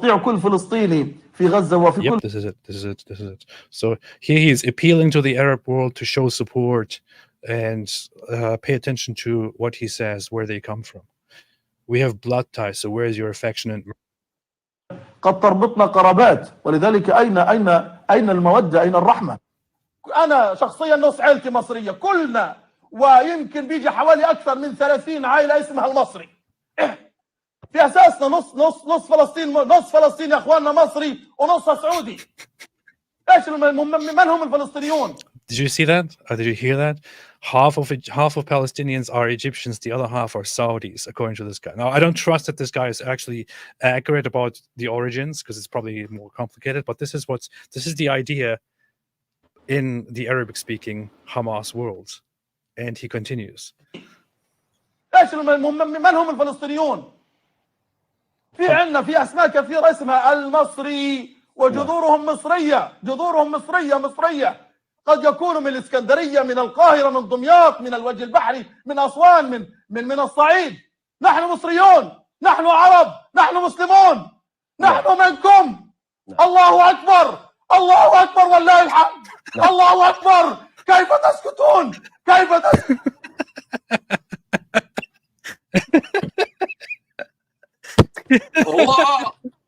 Allah. We are all Arabs. I get so fired up, man. I get so fired up when I don't know why. There's some primal thing that comes out of me when I hear Allah. I just fucking wanna, Allah. I'm gonna be put on some list, man. I'm gonna be put on some list. I'm talking to you and I'm doing this. Someone's gonna come for me. But hey, you see this, right? This guy is firing up the Arabs so much that even Talhias gets fired up, saying, "We are Arabs. We are from you. We're Arabs. We come from Egypt and Saudi Arabia." Man. Anyway. It's a known thing though in the Gaza Strip. Like, most of the family names, 80% of the people in the Gaza Strip, it's a known thing that many of them came from Egypt, but also like so many people during the creation of the British Mandate of Palestine immigrated from Jordan, from Syria, from Lebanon. A lot of the Arabs in the north are ethnically Lebanese people. And they came here for better job opportunities, because the Zionists that came here in the early days, between like the 1890s to the 1930s, they renovated the land. They cleared the swamps. They got rid of malaria. Should maybe get rid of Malaysia, but malaria. And they just they reformatted the land. There were job opportunities, and nobody talks about that stuff. Like, nobody wants to talk about the fact that there was tons of land purchase ownership under the Ottoman Empire between Jews to Arabs, Jews to Muslims, and the fact that many people immigrated here for job opportunities. Like, it's just convenient to just erase that for some reason. Yes. There is a book which very briefly covers the history of the land in terms of economy, but I think it's called The Economic History of the Middle East 1820 to 1914 or something like that.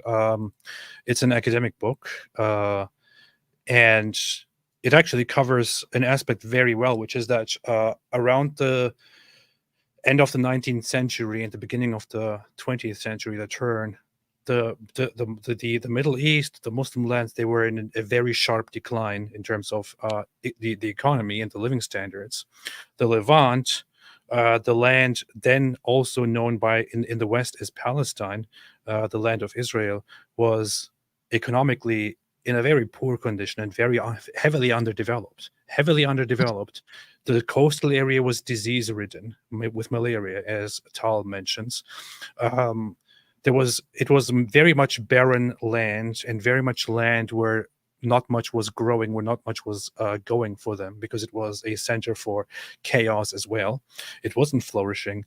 The Zionist movement, especially around 1880s, and especially around the 1899 and then the early 20th century, and then again during the 20th century after 1920, under the British Mandate, brought life to this land, brought flourishing to this land, turned this land into a jewel, made it grow, got rid of the diseases, turned it into a proper place where cities came into existence, where life came into existence. And now certain Arab populations come and say, oh, this is our land, we built it, we want it. Excuse me, but if you now, after all of this, want to come and say this is ours, we want it, get out of our land, then you are actually unrightfully claiming and stealing what the Zionists built. Because before the Zionists built it, it was trash, it was underdeveloped, it was undesirable. I mean, the Ottomans treated this place as an actual dump, and something I have to say this, because I say this anytime I get an opportunity to talk to a group of people about this. This is a fact that nobody knows about, this came from a lot of nuanced research.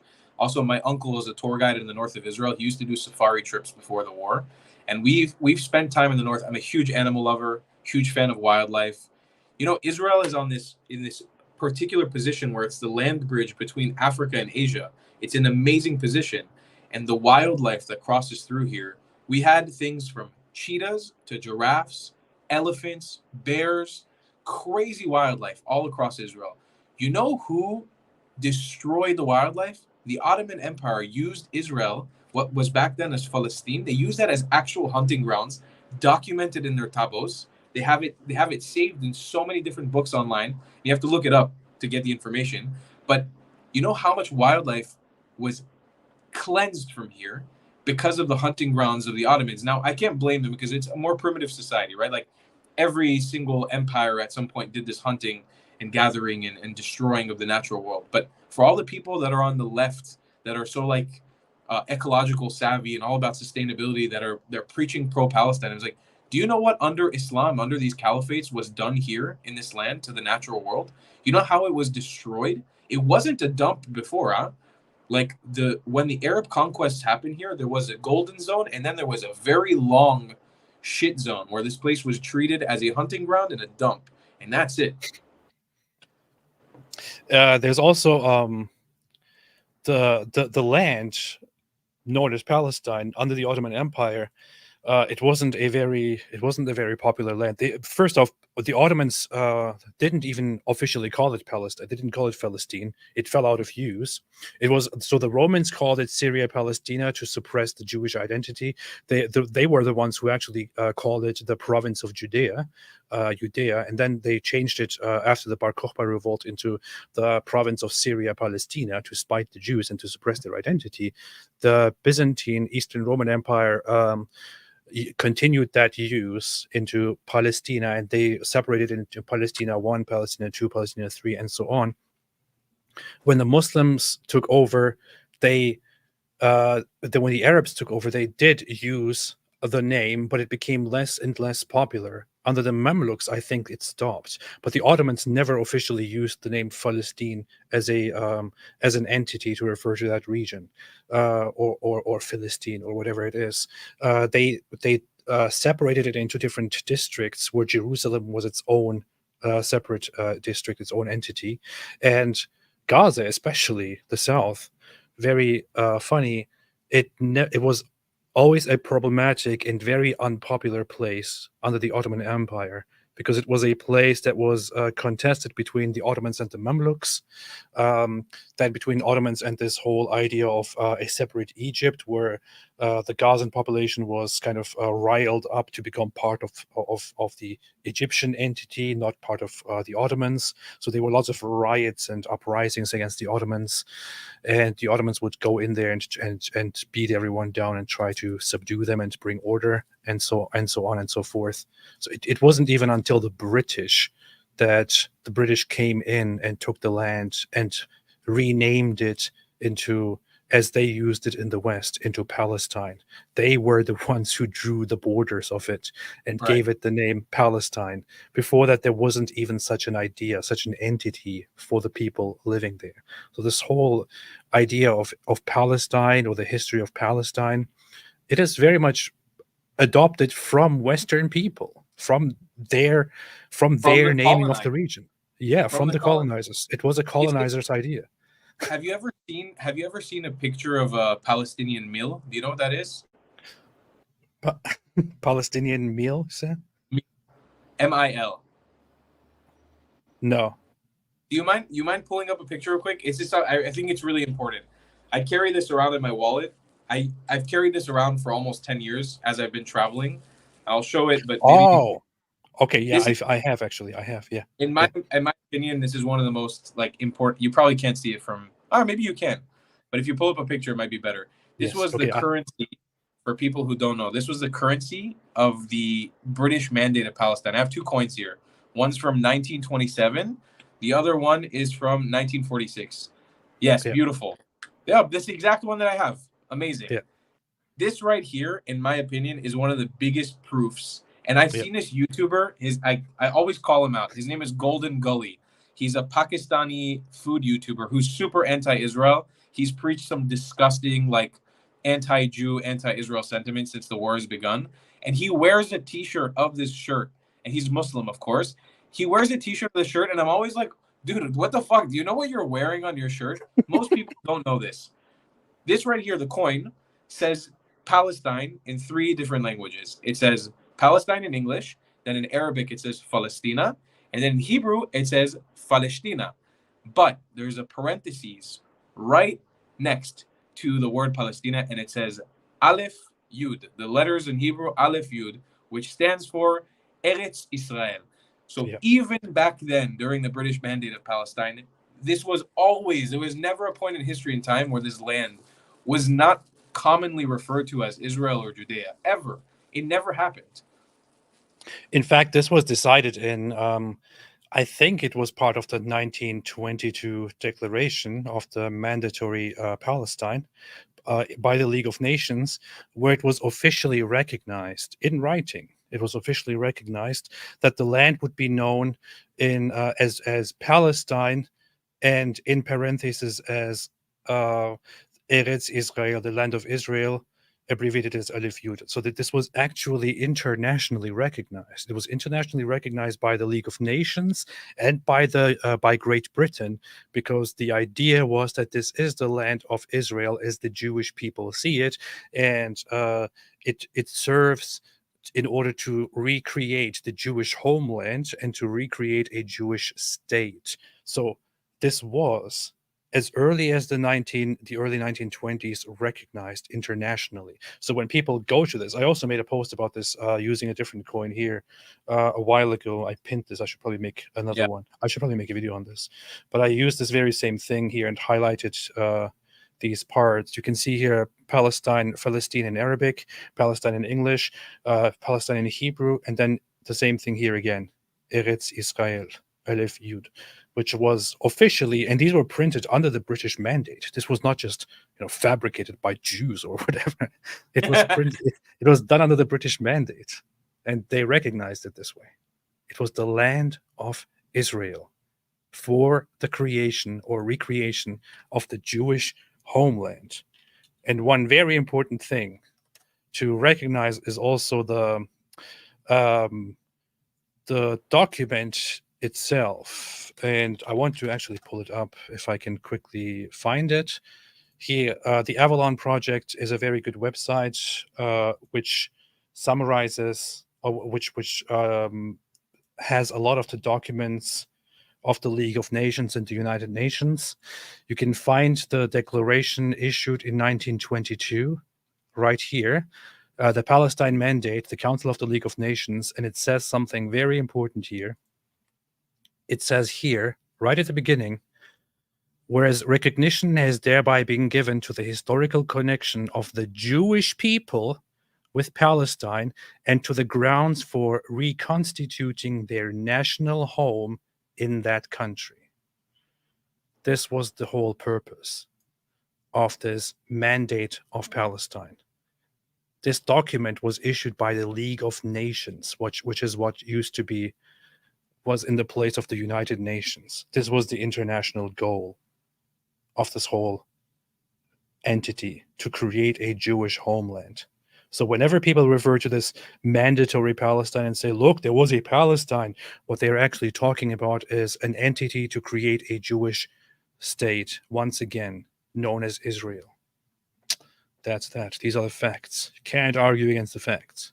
Oh, no, you know what, AP, you know what people will say, though? They'll say that, no, this is all propaganda, and at one point, Jews and Muslims and Christians, they all lived 100% in peace in Palestine.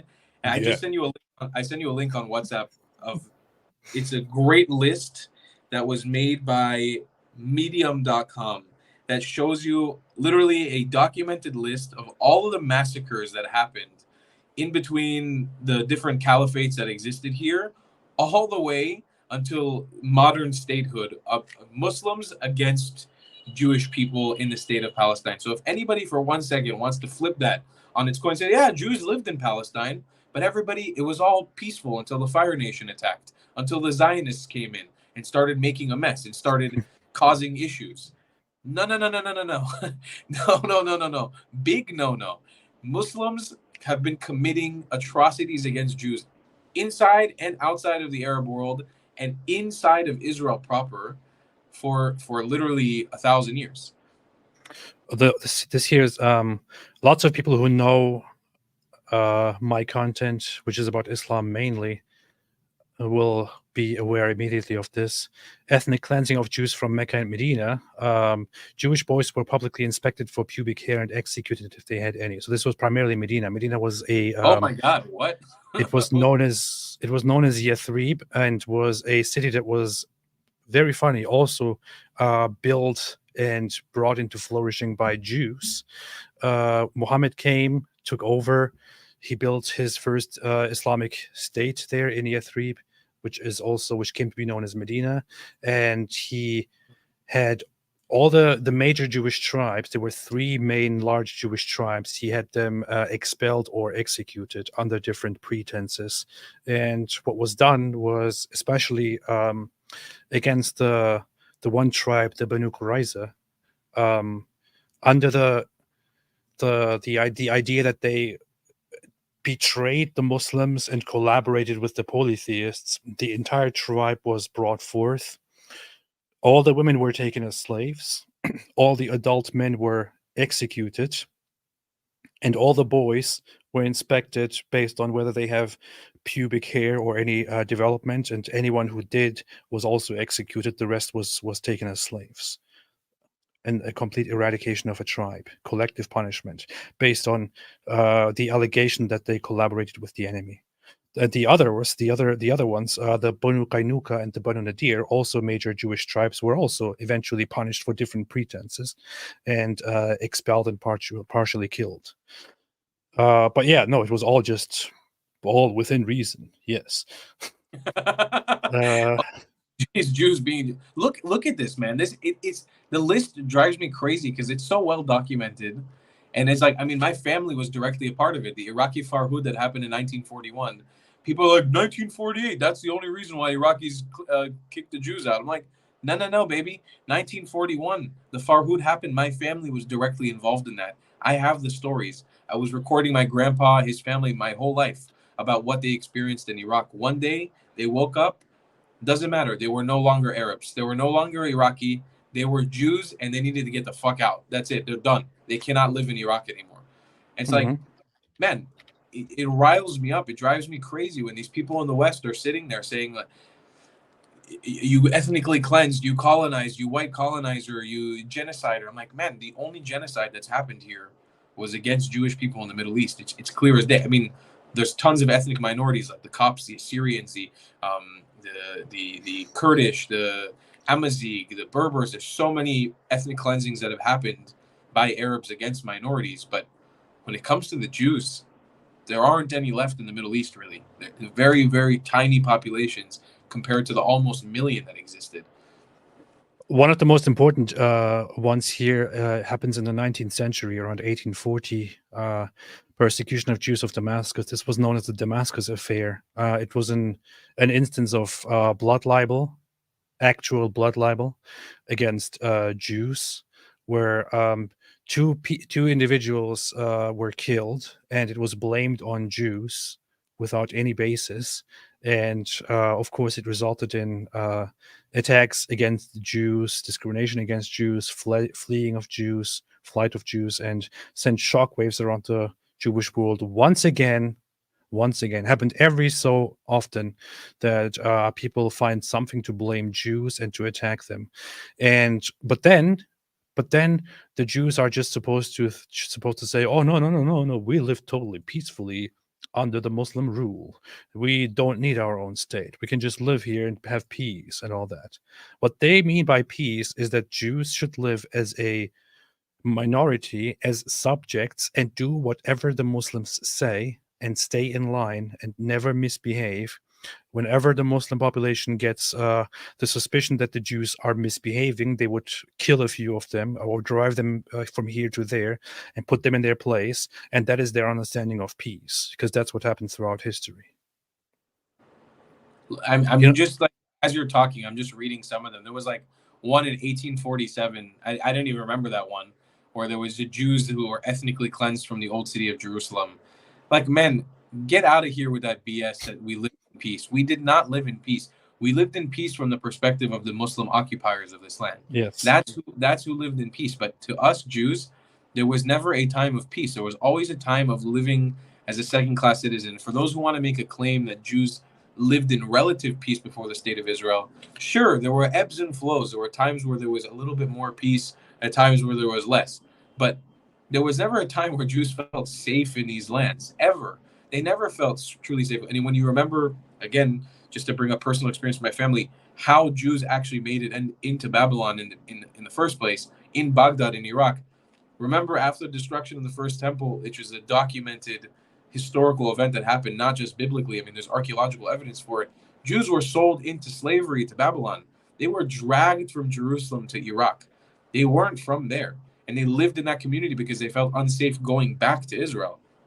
Imagine that that's the story you grow up with. That's the story you know your whole life of where your history is from.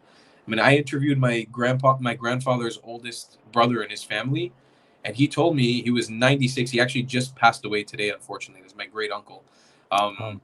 Yeah, I interviewed him 2 years ago, and he told me something amazing. He told me that, and I have no way to fact check his statement. Like, there's no way for me to like actually check that what he's saying is true.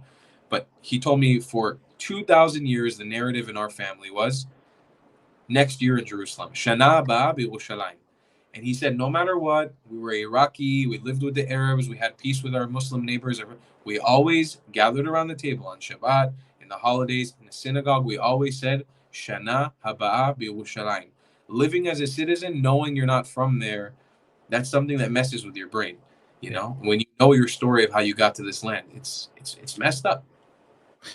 Thank you for sharing that.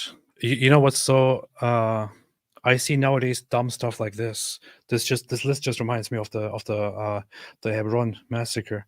But here, just yesterday or so, somebody actually comes into my comment section and says Jews of Israel did this for 75 years on Palestinian people, and then shares a list of so-called massacres. It starts with Hebron Massacre 1929, and I'm thinking to myself, are you fucking kidding me? And I posted in response, not to laugh at people's deaths, yeah, because any death truly is bad. But like the list is so clear because there wasn't a Palestinian before that. That identity didn't exist. It's like this wasn't an identity of a person. And so the first massacre on their list is actually a massacre that is very well known, which is I replied with "you absolute idiot" and posted this, which is very well known as a massacre against Jews. Against Jews. The Hebron massacre was the killing of 67 or 69 Jews on August 1929 in Hebron, then part of mandatory Palestine, by Arabs incited to violence by rumors that Jews were planning to seize control of the Temple Mount in Jerusalem. And this began the expulsion of Jews from Hebron, which was a city where Jews lived in up until this massacre for centuries, for millennia. This was a Jewish city forever. The Jews never left. It was always a Jewish city until these massacres took place, and they were killed, and the rest were forced out or relocated. And this is actually what somebody in my responses is bringing up as a massacre against Palestinians. What in the world, man? I mean, when you go, you haven't been to Hebron. Oh no, you haven't, because you haven't been to the West Bank. I haven't been. Oh, you have been? No, I haven't been. I haven't been. So it should be on your list to go, because when you go there, the city is sort of segregated into a Jewish half and a Palestinian half. And the cave of the patriarchs, in Hebrew we call it Ma'arat HaMachpelah, which is where the cave of Abraham, Isaac, and Jacob is laid. The tombstones, they have them in Hebrew, right? It's where they're supposed to be buried. They have them in Hebrew, but the place itself has been turned into an Islamic mosque. And you have to wonder, I know in the Muslim narrative, Abraham, Isaac, and Jacob were not Jews. They were Muslims. Of course, they were the first Muslims. But let's be honest, we know when mosques came about. We know when Islamic shrines came about. We have archaeological evidence for it because they don't exist past 2,000 years ago. The fact that the Cave of the Patriarchs is in a mosque tells you everything that you need to know about how colonization by Arab conquestors and Islamic conquestors happened in the Middle East. And it's something that it grinds my gears, man. It gets me crazy because I'm like, the proof is here everywhere you turn. You go around, just look, open your eyes, look at it. Just look at it. Yeah. It's telling you the story. Yeah, Black Angel said T-Rex was the first Muslim. This is indeed a very good point. Allah. Thank you so much for this beautiful insight, Black Angel. Thank you, Black. Let me read a few super chats here. My TV said, any take on the debate with between Mark Lamont and Mossab? I haven't seen it yet. I have to check it out. Mossab crushes it. I'm not sure how he did in the debate, but I have to check it out. Do you know anything about this, Tom? No, I love Mossab. I'm a huge fan of his stuff, but I haven't seen this debate. Yeah, need to check it out.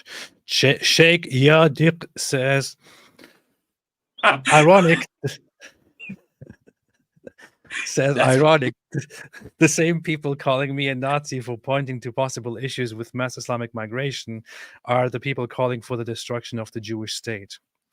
It is so insane how it has become an acceptable thing right now, especially among the leftist people who are supposedly against oppression and all of that, to say Zionism is evil, Israel shouldn't exist.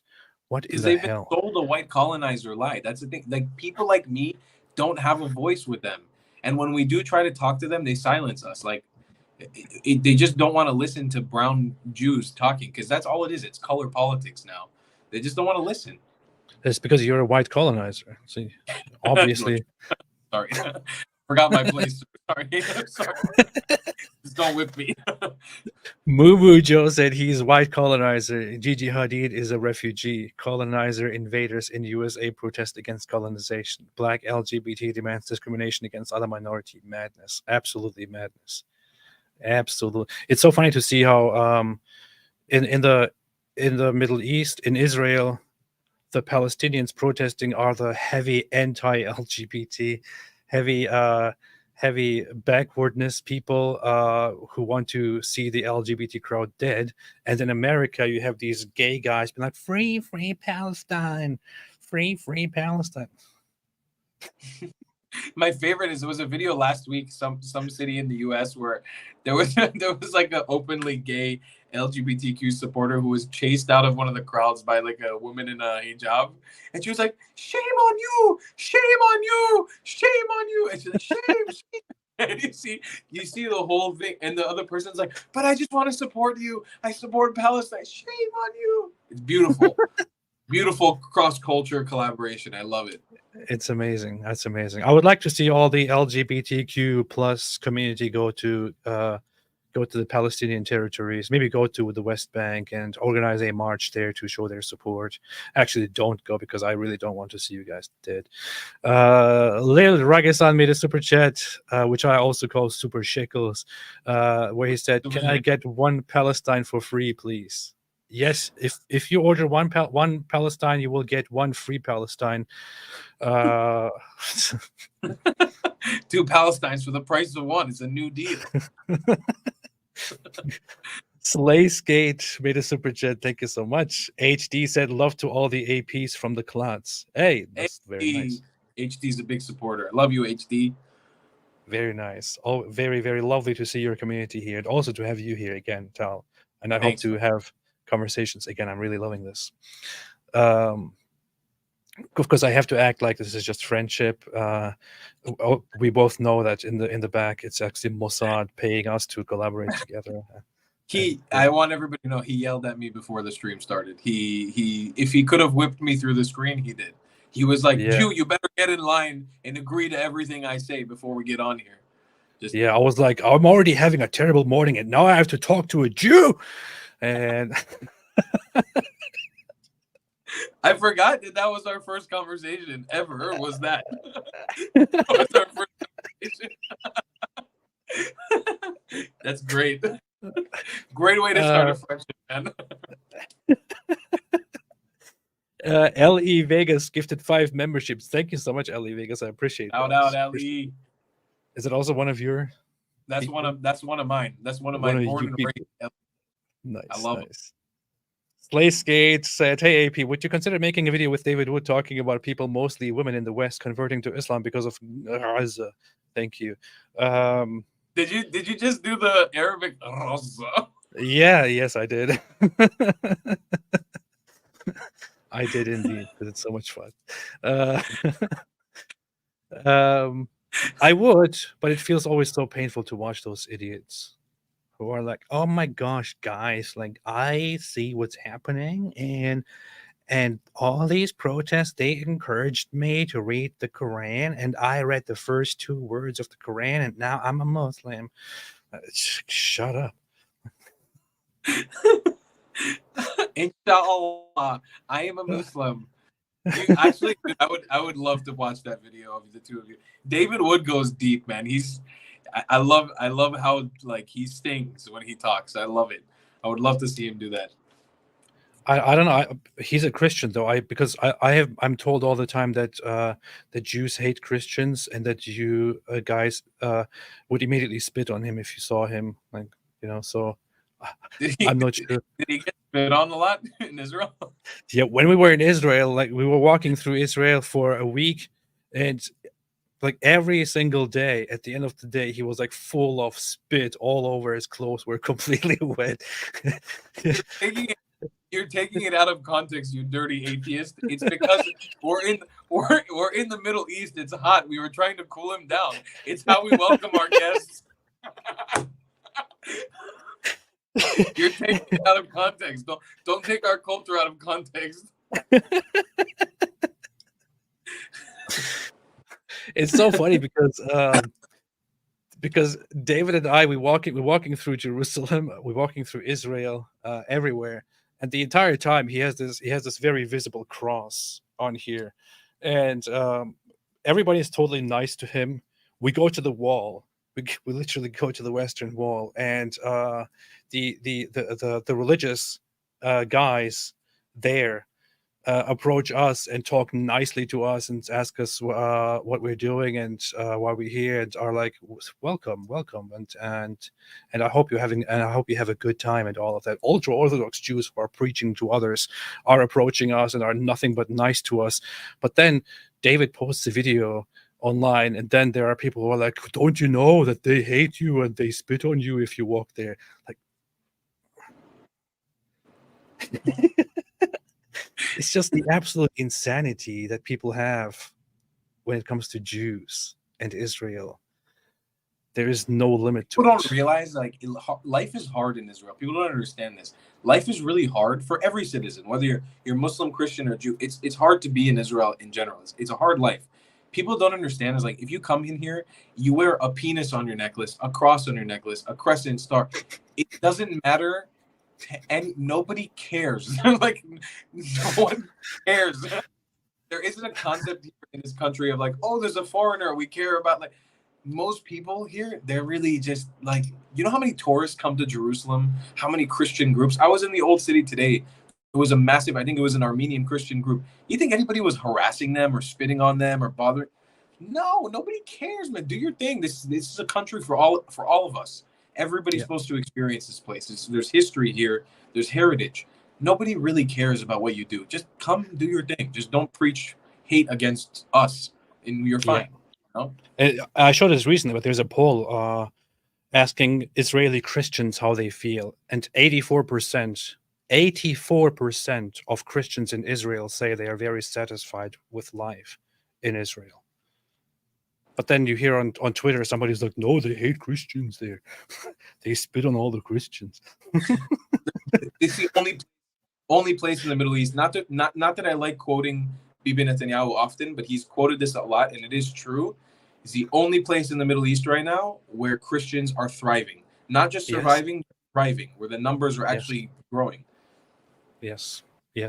And by the way, probably the best place for Arabs to live as well. Very ironically. Derp Deb says, hey, could you share what Momo himself said in the hadith about the tree of Karkat? Is this linked to the pro-Palestinian movement and the from the river to the sea slogan? Love ya both. Thank you. Appreciate it. So what Momo said in the hadith is just what I read, which is that Muslims will fight the Jews and Jews will hide behind rocks and trees, and Kargat tree will not give away the Jews because the Kargat tree is a Jew. Terrible tree. That's all he said, but he didn't say anything about river to the sea. This is just a stupid narrative by pro-Palestine guys today. Yep. Yes. Jujubee said, don't you think if Hamas is destroyed, another group will take its place? This is one of the big concerns. What do you think about this, Tal? 100%. Like, I mean, we already know that this is the case. I just think at this point, nothing short of like a demilitarized Palestinian society completely. There needs to be like a hardcore demilitarization of the society, and it's got to be like a Big Brother situation for at least a little while until things calm down, and a massive re-education program to stop another group from forming. Because we learned in Palestinian society, if you let them be, if you just let them exist, Qatar comes in, Iran comes in, influences them, and they become radical. And there's no way to control it. Ironically, the places with the least radicalization of Palestinian society is within Israel's borders. That's where most Palestinians are the least radical. There's a lot of radicalization as well, but they're the least radical there. Leave them to their own devices, they become radical. Yeah, I posted this thing before, but a Pew poll from many years ago, when asking about Jews, they ask Muslims how they feel about Jews. In Gaza and the West Bank, over 95% say they dislike Jews. Within Israel, over 50 or 60% of Muslims say they like Jews. How does that happen? Apparently, if you live together with Jews. This is what happens though when you don't ethnically cleanse the Jews. We're really not that bad, you know. Like when you don't remove us from your society violently, completely, then we actually have a chance to get to know us. And you see that like we have a lot of things in common, and that's why cities like Lod exist, Ramle, Haifa, Yafo, places with massive Jewish and Muslim, Arab and Jews exist together, coexist. They get married, they have kids. One of my cousins is married to an Arab. You know, it's like, and it's seen as a normal thing. You know, it's like a normal, democratic, open society. There is a town, isn't there, close to Jerusalem? I wanted to go there when I was there because I heard of it just when I was there, but didn't have the opportunity. It has an Arabic name. It's known as a town that is a great place of Jewish-Arab coexistence, and it always has been. Are you talking Abu about Ghosh. Abu Ghosh? Yeah, Abu Ghosh. Yeah.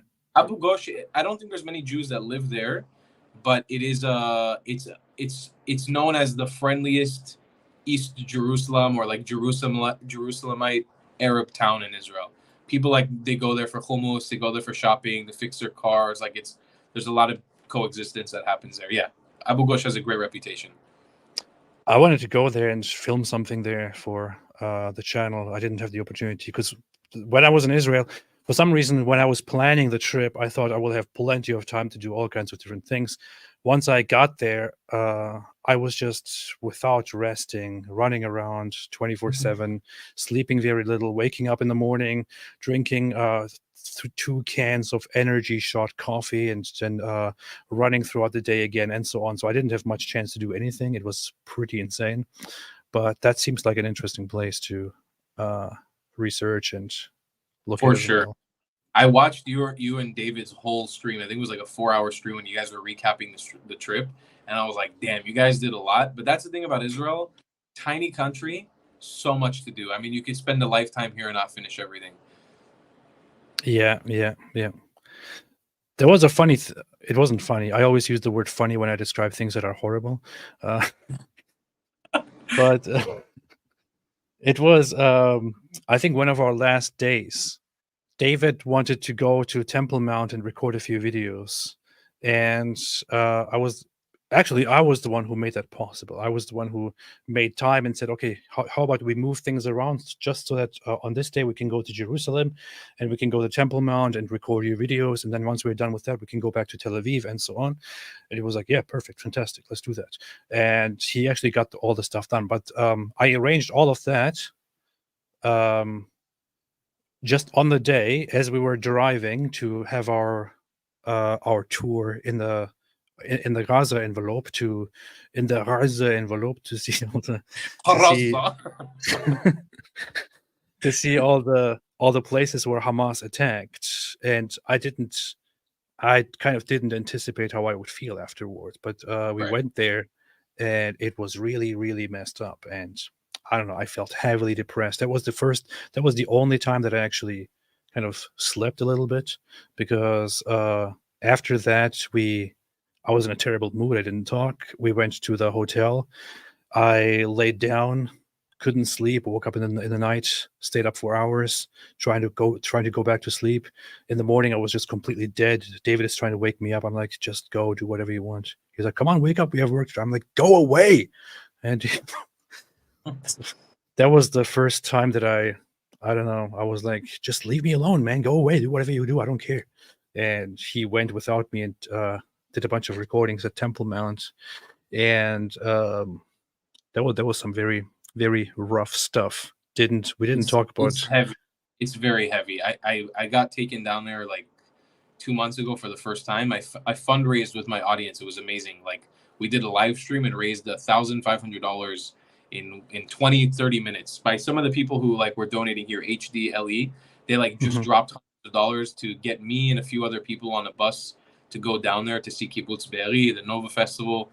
I was 2 days after. I was in a knockout mode. I couldn't function. I was like, it was so heavy, especially the Nova Festival, like seeing what people my age, I'm 27, there's a lot of people who are my age in that place. I know a lot of people who know people who were there, and it's just, it knocks you out. It takes you to another level of a down, because it's just it's so extreme what people experienced down there. And I understand David, he actually doesn't have these feelings. He actually doesn't feel empathy because he has an antisocial personality disorder. So he couldn't understand how somebody feels after seeing those things, but it is really, really, really messed up. It's one thing to go to a war zone and see people die in a war zone. It's another to go into a zone that was attacked, where terrorists came in directly, confronted and face to face killed civilians. and committed the worst atrocities against them. I have seen footage that I have still not shown to anybody, and that is still not really very much public,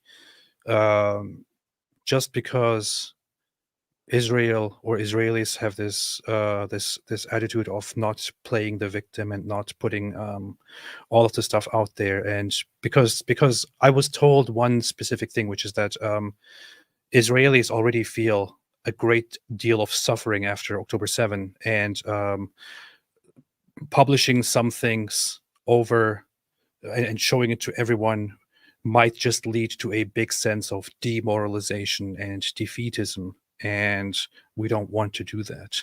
So I thought, yeah, I think everyone should see everything that happened, but I understand your point of view. I get it. So I just left it at that. But you see how, I mean, we went into a home where the terrorists opened the door by shooting at it, by shooting endless, numerous holes into the wall and the doors. They shoot at a children's room. You go into the room. There's a bunk bed with little kids, all kinds of toys everywhere, and the door is full of bullet holes. They go inside. They execute the man inside the house on site. They take the woman with them, possibly sexually assault the woman, and then kill her somewhere along the way. Kidnap the children.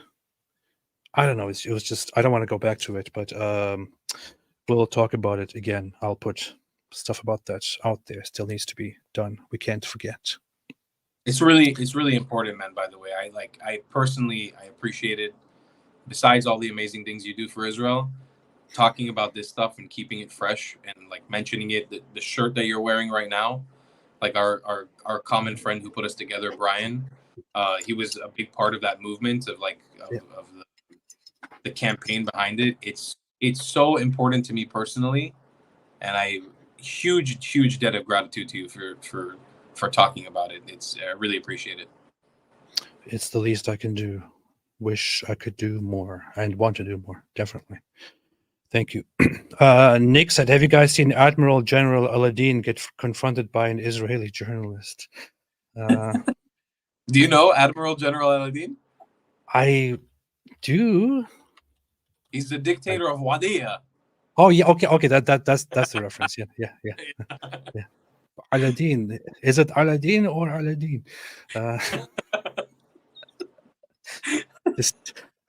The stupid ideas. You are Aladdin positive. He's so self-obsessed that he changes the meaning of positive and negative into Aladdin and Aladdin, and then nobody knows what is positive and what is negative. You were HIV. Oh yeah, it was HIV Aladdin, and the guy's like.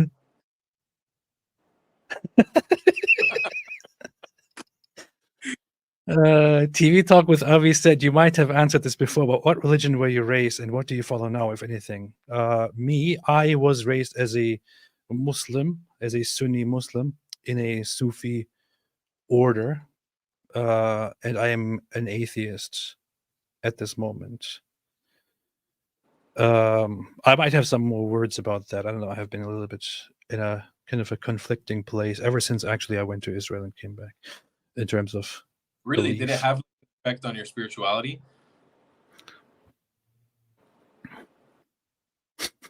I have been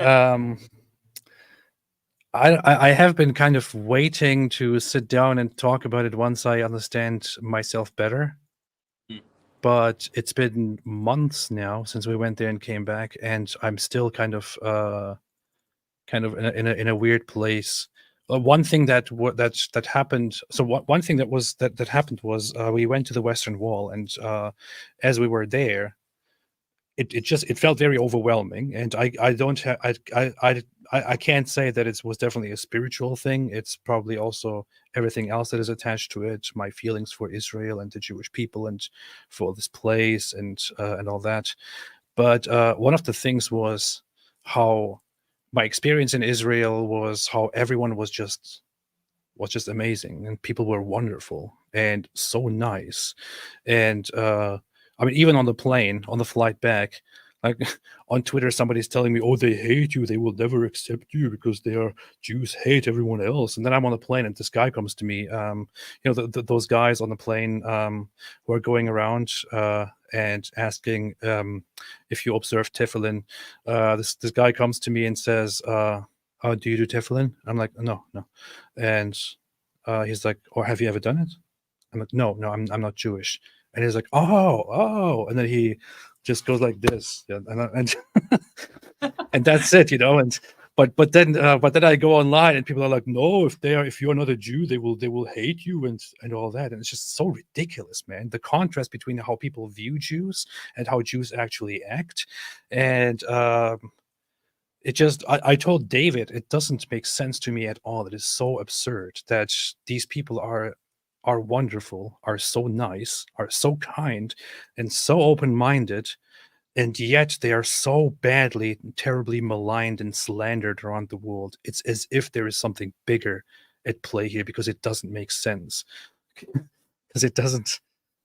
People don't hate these people because of the way they are. There must be something else, and I don't know. It's not rational, the hate that we get. By the way, the person who probably asked you that question about the tefillin came probably from the Chabad background, which Chabad is just, in my opinion, one of the most beautiful parts of our group of people. They're like the most open-minded, most welcoming. Doesn't matter if you're a Jew or not a Jew. They're just there to like basically enlighten people and help people understand who we are. They're, in my opinion, in this day and age, they have some crazy theories as well. They're not perfect. They believe like the rabbi from 770 was the Messiah, and he, like, the end of the world is coming for him. But still, and I respect it all. I consider myself a Chabad Jew. Like, I pretty much exclusively go when I go to synagogue. I pray at Chabad. I think they're doing such a service to the Jewish world by like treating people like you. They find out that you're not a Jew, and instead of being like, oh, because there are Jews who will do that. Yeah, they do exist. They're a minority, but they do it. But instead, when they see somebody like you who is not Jewish, asking to give you a high five, make you feel welcomed, let you know that like it doesn't matter, like you're welcome here as well, because that's what this place should be. It should be open to everyone. And Avi, by the way, he's one of mine. I fucking love that guy. He's a homie. Nice. Somebody brought it up earlier, but who was that? Wait a minute. Who was that? There was a super chat earlier. But yeah, so anyway, in terms of the whole belief thing, that is just one of those things. It's not the main reason, but it's one of those things that kind of sent me into this whole spiral of thinking about things further. But yeah, I kind of want to lay that topic to rest in public and talk about it later at some point. Somebody earlier said, before I go, can you ask him about Ezra? So I want to do that. Oh yeah, Lauren Plitt said, please bring up Ezra because that's my biggest LOL. Yeah, so why do Jews believe that Ezra is the son of God, and why do you worship Ezra? Can you tell? I don't know how to frame this stupid question. But 1 second.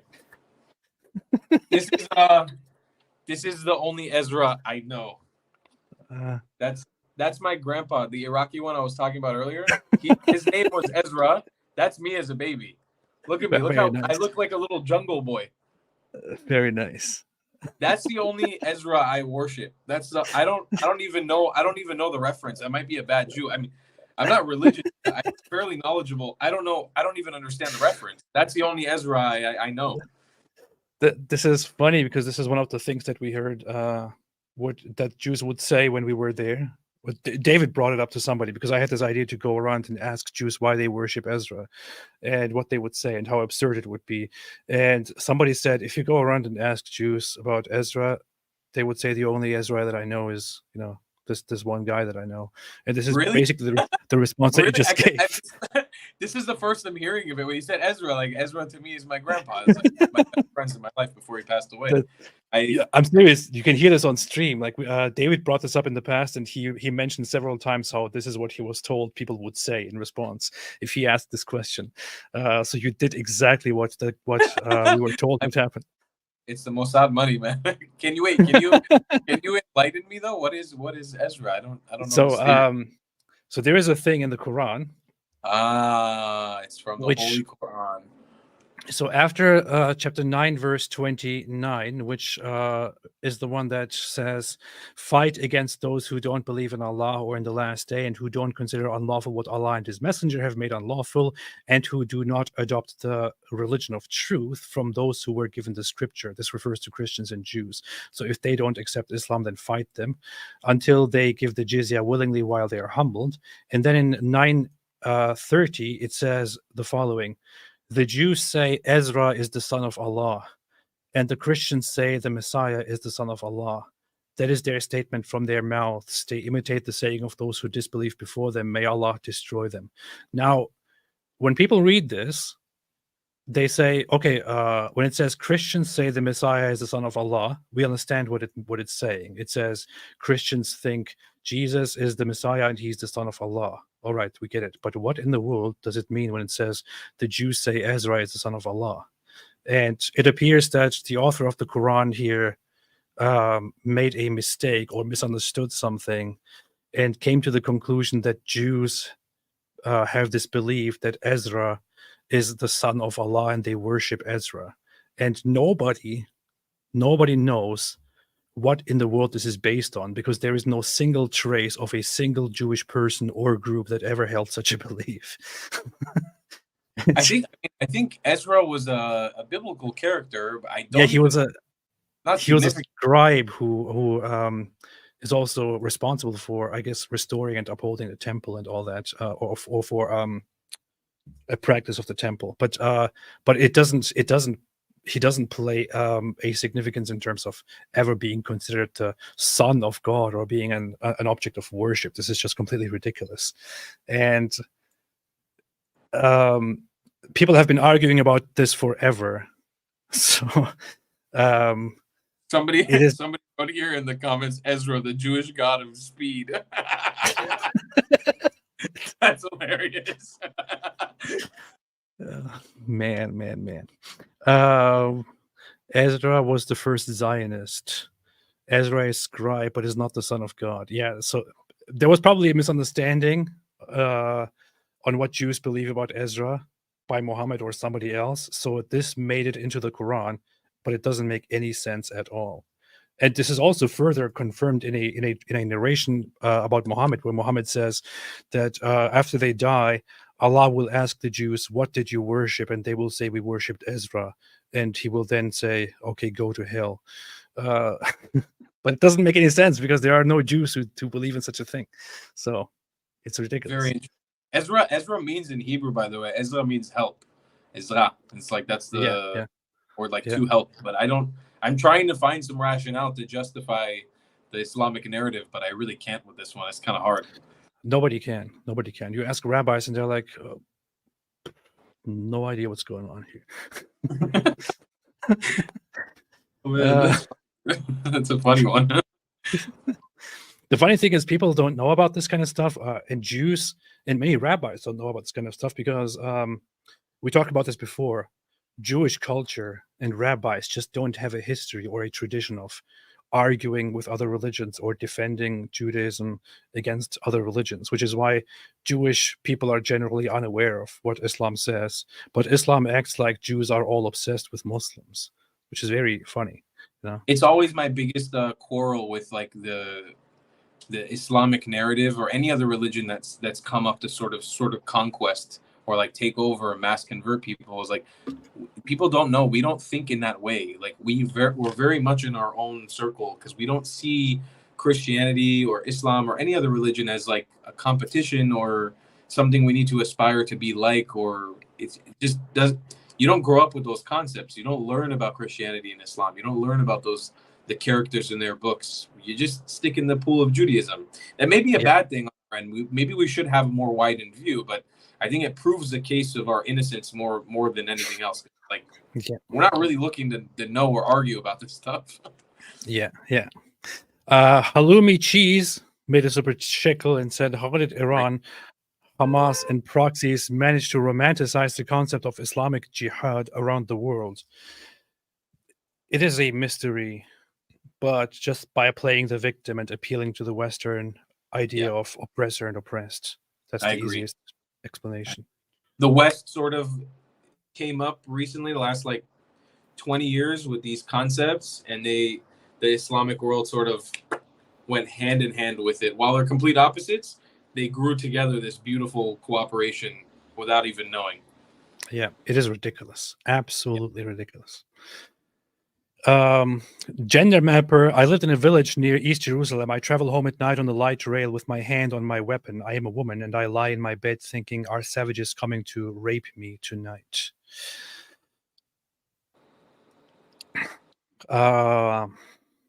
Stay strong. All the best to you. This reminds me of somebody that I talked to, a very young woman, when I was in Israel. She grew up in a settlement that is actually a very small one, a very small town. I don't know. She told me the stories, and I still have them on recording, but she didn't want to be on video. She was way too shy. So I had a conversation, an audio recording conversation, which I still want to kind of put out at some point, but I don't know exactly how I want to do it. Any ideas are totally welcome. But she grew up in a village, in a town where, and she's very young, but their house was set on fire when she was like 13 years old or so by people just throwing Molotovs and things like that over a fence. And then they lost their home, had to go back, had to go somewhere else, and then return after a year or so. And then just a few years later, I think this thing happens where their next door neighbor, somebody climbs over a fence and breaks into their home and kills their family members by cutting their throats with a knife. And this happens next door. And I don't know, it's quite traumatizing stuff. I probably should publish all these things, but people go through some really, really messed up stuff in this region. Dude, my parents grew up in a very fucked up situation. Like, I was on a live stream maybe 2-3 weeks ago. My mom is visiting here in Israel. Like, I haven't seen her in 2 years, so we've been hanging out a lot. And she happened to be in the same room as me in the stream, and I have this recorded on live. Wasn't planned out. Wasn't some weird YouTuber stuff. It was towards the end of my stream. An ambulance siren was just hanging out a little bit too close to the building for a little bit too long. And my mom freaked out. Like, she started running around the house like, it's happening, attack, the Iran attack. It was before the Iran attack, when all the hype was building up. And she did this like live on my stream, and my whole audience got like, we were all silenced, because I was like, look, this is a woman who's almost in her 60s, who's dealing with a serious generational trauma, not only from what her parents dealt with, like my grandparents, but what she grew up in through all these wars, all the intifadas she lived through as a kid here in Israel. Like, people here are seriously, they show a very good face on the outside, but everyone here is traumatized to a certain extent. And it's a traumatization that's based off of an ethnic or a desire to ethnically cleanse. Palestinians' trauma is real too. Yeah, people, they go through horrific things. They have been going through horrific things. I can also sympathize with that. But Palestinians don't have a fear of being ethnically cleansed. Arabs don't have a fear of being ethnically cleansed. When Jews fight, or the fear that they feel is an actual fear for survival. It's a fear of, whoa, there's a lot of people out here who want to see us go away completely. And that's like the type of fear that like I was raised with, of like, you know, one day somebody might try to kill you just because you're a Jew. Yeah. That is the reality and the ways of the world. Tanky said, I saw a video of the IDF handing out supplies to Palestinians when Hamas refused to help them. Is there any way to donate to the IDF for Gaza? I'm not sure if there's a way to specifically do that, but there are ways to. There's Friends of the IDF, FIDF, great organization. You can also sponsor individual soldiers. Like this week on my channel, we raised over $1,000 for a really good friend of mine who's a soldier in Gaza. But you can find causes like this all over Israel just by contacting organizations like Friends of the IDF. Brothers for Life is another great organization who are all trying to support either soldiers or veterans or current operations that are happening. So 100%, there's tons of ways to still donate. Actually coming here physically and volunteering your time is a great help as well. But is there a fund or anything for for IDF efforts to actually distribute aid in Gaza or anything like that? Or because the Actual, thing is, what they're doing is they're distributing aid that is already coming to Gaza, and they're prevented from doing so by Hamas. So you can't. I'll say that I'll not to doubt the commenter who wrote this super chat, but I don't think there's any sort of official efforts by the IDF right now to hand out food. That might have been a fluke effort that somebody happened to catch on camera, but I think right now the IDF is not. They're not handling, from my knowledge, not handling any distribution of aid. That's all being handled by like the Red Crescent, the UN, and all the organizations that don't have their shit together right now, like trying to hand out supplies. But Yeah, all they're doing, to my knowledge, is that they're generally at points of distribution. The IDF is standing by to oversee the distributions, because there have been lots these of monkeys instances from of Hamas keep trying to come in and. yeah. I mean, you've Yeah. seen the video. You see them like riding on top of the trucks, like shooting at their own civilians. Yes. Oh, you have videos out there even proudly being shared by people who are supporters of Hamas, throwing rocks at aid trucks and trying to stop them and things like that, and then they blame it on Israel. Yeah. So messed up. PC, it was always Jewish land. Judea is its ancient name. This is true. It was known as Judea, or in Latin as Judea, and so on. Long time ago, even by the Romans themselves. Amen. Top, Amen, baby. even the Romans themselves called it like that. You better Nice. believe it. Good. That's a good. Get a little American twinge in that one, eh? Yeah. Doing my best. Top Viral says, peace and love from Jerusalem, the forever capital of the Jewish people. Peace and love back to Jerusalem. I loved Jerusalem when I was there. Loved it very, very much. Although we had a disagreement with David. He was like, I would totally come and live here. And I thought, I get it. I understand it. And I would love to come here to visit every now and then, but I'm not sure if I want to come and live here, because it's like, it seems to be a place. It's great. It's a very intense place. I love Jerusalem. Crazy about that city. It's one of my favorite cities. I travel to it often. I love the food scene there. I love the people there. But living there, it's a bit crazy. It's a little too intense.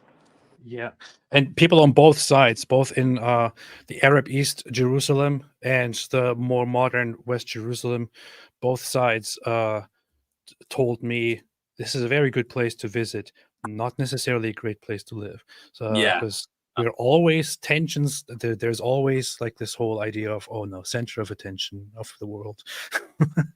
But fantastic food, man. I had some of my greatest food dinners there. There was actually a restaurant. There was like a seafood restaurant. I forgot its name that we went to, where I had the best seafood that I've ever tasted in my entire life. In Jerusalem. Yeah, in Jerusalem. Wow. Do you like like Middle Eastern Mediterranean food? Do you connect with the like I do. I love shawarma, for example. I loved it. I ate it almost every day when I was there. Yeah, the shawarmas, specifically in Jerusalem, shawarmas are fire, man. If you come again, bro, I gotta take you to have some like Iraqi Jewish food. It'll drive you crazy. It's so good. I should. That would be good. That would be good. That would be nice. Yeah, man. That would be nice. One of the amazing experiences that I actually personally had was so one day I left David in Tel Aviv to do some stuff, and I had to go to Jerusalem to actually have an interview with Fleur. And after I was done, I was just looking to get back to Tel Aviv again, but then I thought, hey, you know what? How about I take a little bit of time and just walk around Jerusalem. And I walked around East Jerusalem and the old city a lot. I thought, how about I go to the western part and look at the modern city of Jerusalem? And I went there, and it was fascinating to walk through this place. It felt like I was walking through a European city, like I was walking through a place in Italy or something. It was wonderful. It was so developed, was so mixed with all kinds of people of different skin colors, contrary to popular belief.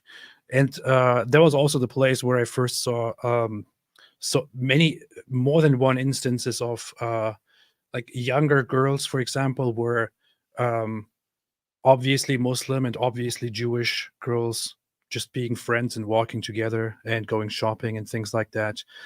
Meanwhile, I go on Twitter and people are acting like Israel is hunting down Arabs. And Yeah, I think you guys made a video in the old city about the apartheid, right? The dangerous, crazy. Man, it Yeah. drives me crazy every time I'm in Jerusalem and I see like a rich Arab girl in a hijab driving a Cadillac or a Mercedes or a BMW, and I'm like, apartheid what? Where's the fucking apartheid, bro? What are you trying to sell me on? Where is this happening elsewhere in the Middle East? The only apartheid we witnessed was when we were walking through the old city and we were walking in a certain direction, and then we were stopped by police and they were like, "Are you guys Muslim?" We're like, "Nope." Like, "Okay, you can't go this way. You have to turn around." I'm like, "Oh, see, apartheid, discrimination right there." I agree. I think it's super messed up, by the way. I've had that same experience. I've tried going up to the Temple Mount. I've never been before. I want to go, and I know that there's a way to do it, but I've actually tried to test that theory of going through that specific road that leads to it. And every time they stop me, they're like, "Are you Muslim?" I'm like, I'm not a Muslim, and like, you can't come up here. You're not allowed. Yeah. I'm like, how is that's the apartheid? That's it right there. Yeah, please turn around. You can't go this way. This is apartheid. Don't you know? And that's Get us out of doing here. it. That's Israel enforcing apartheid against Jewish people, because it's the Jordanian Waqf that owns that place, but it's us that's we don't have to enforce that. Like, that's a weird agreement that we have with Jordan that doesn't really make any sense in my opinion, and we do not have to abide by that. We have sovereignty over Jerusalem. We should allow everyone of every faith to pray up there. Yeah, but sorry, I'm just trying to plug in my light here, which went on. No worries. Oh, did your light got disconnected? Yeah. Yeah, I noticed that it got dark in the background all of a sudden at some point. Oh, there it is. There we are. Yeah, it is Israel itself imposing restrictions on the Jewish people and saying, "Hey, stay out. We don't want to cause problems here." But hey, of course, Israel is discriminating against everyone else, apparently. Apparently. Sigal Alon says, "Hi, AP and Tal. Double treat seeing you guys together. Glad I'm able to join the live now. Israel. Thank goodness for Sound of Sanity during these crazy times. Thank you both for sounding the truth. Thank you so much. I appreciate it Thanks, very Sigal. much. Yeah, appreciate you. Much respect and much love to Israel. We will definitely come together. I'm really enjoying this conversation and collaboration. Tal, very nice to meet you. Super fun conversation. Noam MKW, where is David Quds? Is that David Wood's name on your channel? David Kutz? Not until now. I had no idea about this. This just happened. David Kutz. He's sleeping. Actually, I'm going to have a live stream with David later today as well. In about, I don't know how late, but sometime later. We're going to talk about, in America, Congress just passed a law called the Anti-Semitism Awareness Act. And what it actually is about is defining anti-Semitism in the Department of Education when students, like Jewish students, come and say, I am being discriminated against based on anti-Semitism. And then they define what anti-Semitism is. Like, for example, when somebody says, "Oh, you get out of here, you Jew, you Jews, that you kill babies and drink their blood," then this is anti-Semitism. However, this is being completely taken out of context right now and presented as if the American Congress just passed a law restricting people from criticizing Jews or criticizing Israel, which is not what's happening. But that's what they're making it look like. And people like Tucker Carlson are sharing that kind of stuff and like riling thousands of people against the government and against Israel and Jews. This is the environment. We're not even allowed to, at this point, we're not even allowed to feel like we're being targeted. It's like, you have to be targeted, you have to be talked down to, get kicked out of these campuses, have all this stuff against you, like literally like Nazi-esque propaganda and enforcement of like anti-Jew entrances into universities and colleges, and you're not even allowed to like feel it. You're not allowed to feel like you're being treated badly. Yeah, yeah.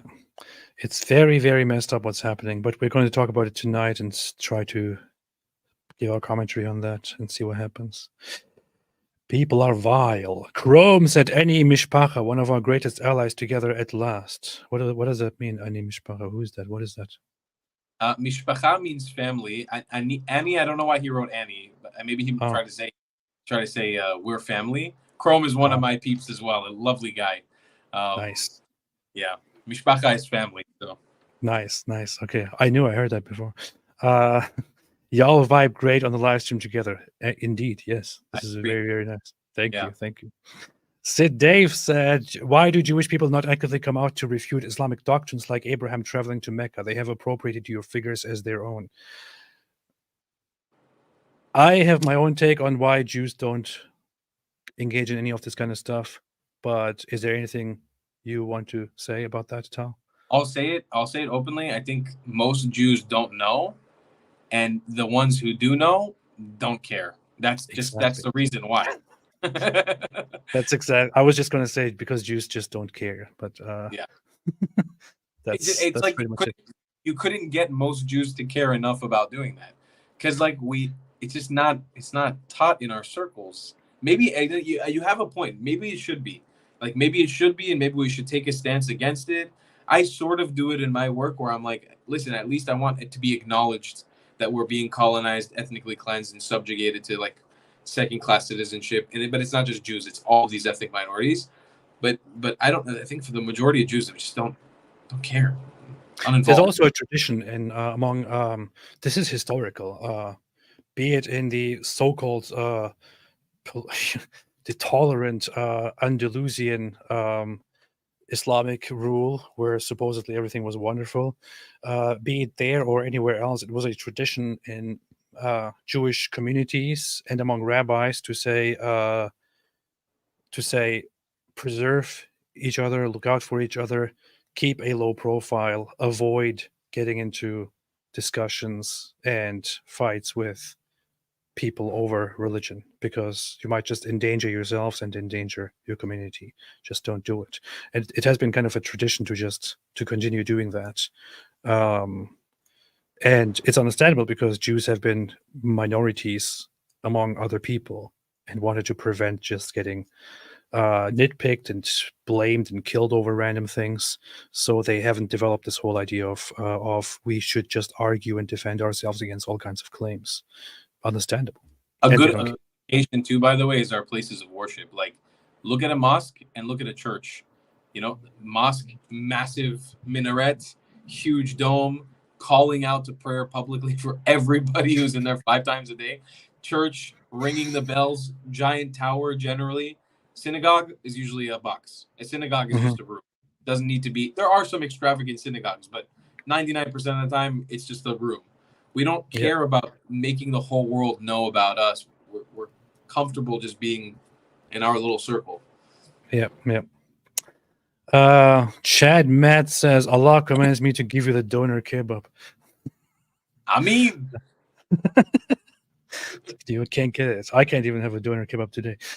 Sheikh Yadik says, planting me some karga trees and purchasing a 95 to do my part to protect the Jews. Nice. Shukran, Shukran, Sheikh Yadik. Dave, in order to expose Islam, we need a Mo movie so that people can visually see what he did, and his marriage with Aisha Zainab. Muslims would be humiliated. I think I'm totally for making a movie about the life of Muhammad, but it would be very problematic. Yeah, that would be like an actual death wish, huh? Like you could get really targeted with that. Yeah. Here's the thing. People know that I was working at some point on a series, and I published only one episode of it called The Prophet Tales, which I found personally hilarious. I wrote the whole script and did it together with a guy named Saiten, who did all the cartoon and animation and all that. And I was going to continue with that to create eventually a whole movie about Muhammad's life in cartoon form. However, after October 7, Sayetin and I fell apart a little bit because it turns out, and he never told me about this. He just stopped responding to me. It turns out that that he doesn't like Israel and doesn't like Jews, and he sides with white nationalist, conspiracy theorist kinds, with Nazis and things like that, which is why he kind of broke up with me without telling me. So that project has been kind of on pause. It's not going to continue. I kind of want to hire somebody else to do that together at some point, but yeah. I'm sorry your romance with him went down the drain, but maybe a good good breakup sex could be doing it with a Jew. Continuing the series with a Jew.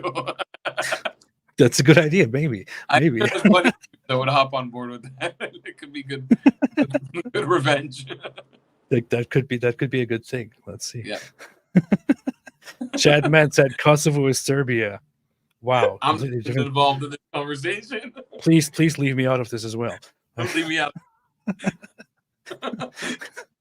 I went to Serbia, and I don't want to know anything else about this. Same. I did Kosovo and Serbia. And I don't want to be involved. That's a whole mess. Sid Dave said Israelis should challenge Palace to win a Nobel Prize in science, not peace. And if they do, they get the entire land back. 1948 border.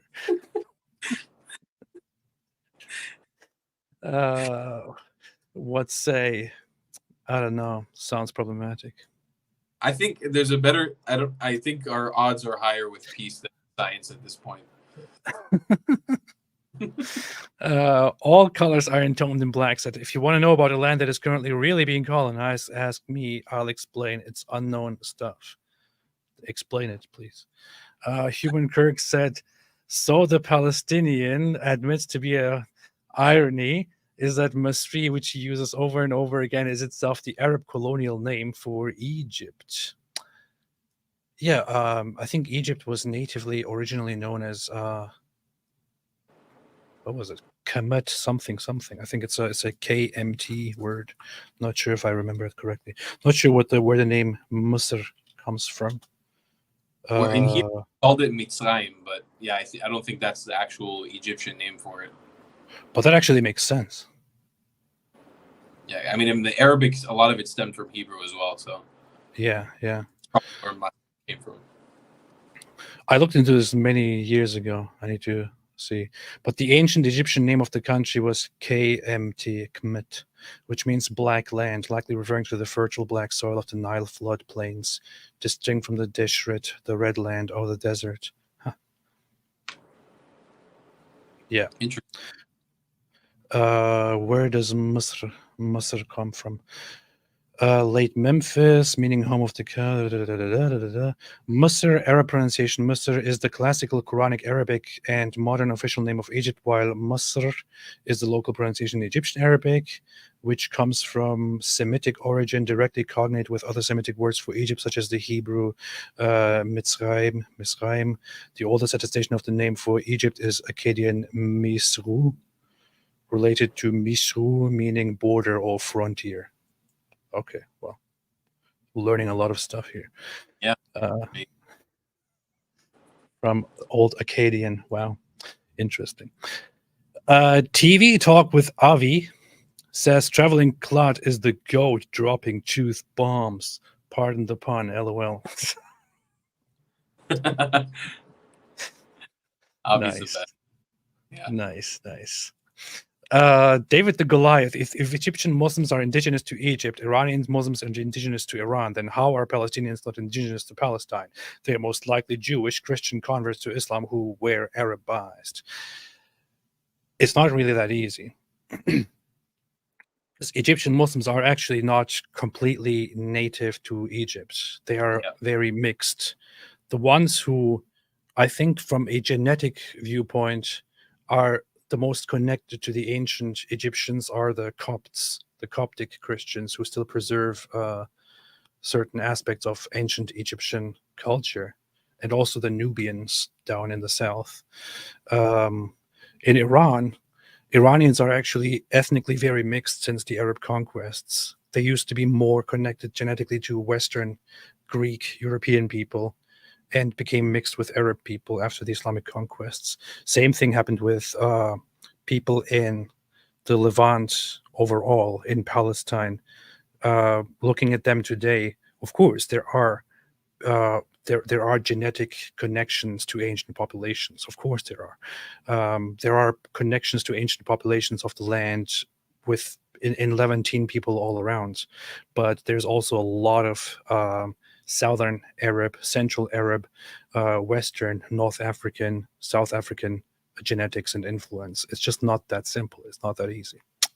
I think there's a big claim to be made. Like a lot of Palestinians in the West Bank, they for sure have high percentages of Judean DNA. There's no doubt. Like they do. The idea is, it's not just about embracing a religion. It's about embracing colonization. It's like if Native Americans became Americanized, right, by like the white European settler colonial stuff that happened there, how are we okay with accepting what Arabification has happened to the Samaritan community, the West Bank Christians, the Nazarene Christians, the Lebanese Christians, all these communities that were Christian, spoke Aramaic until those first caliphates came and took control over the region. Is like, why are we okay with one colonization and not okay with the other? People need to wake up to the truth.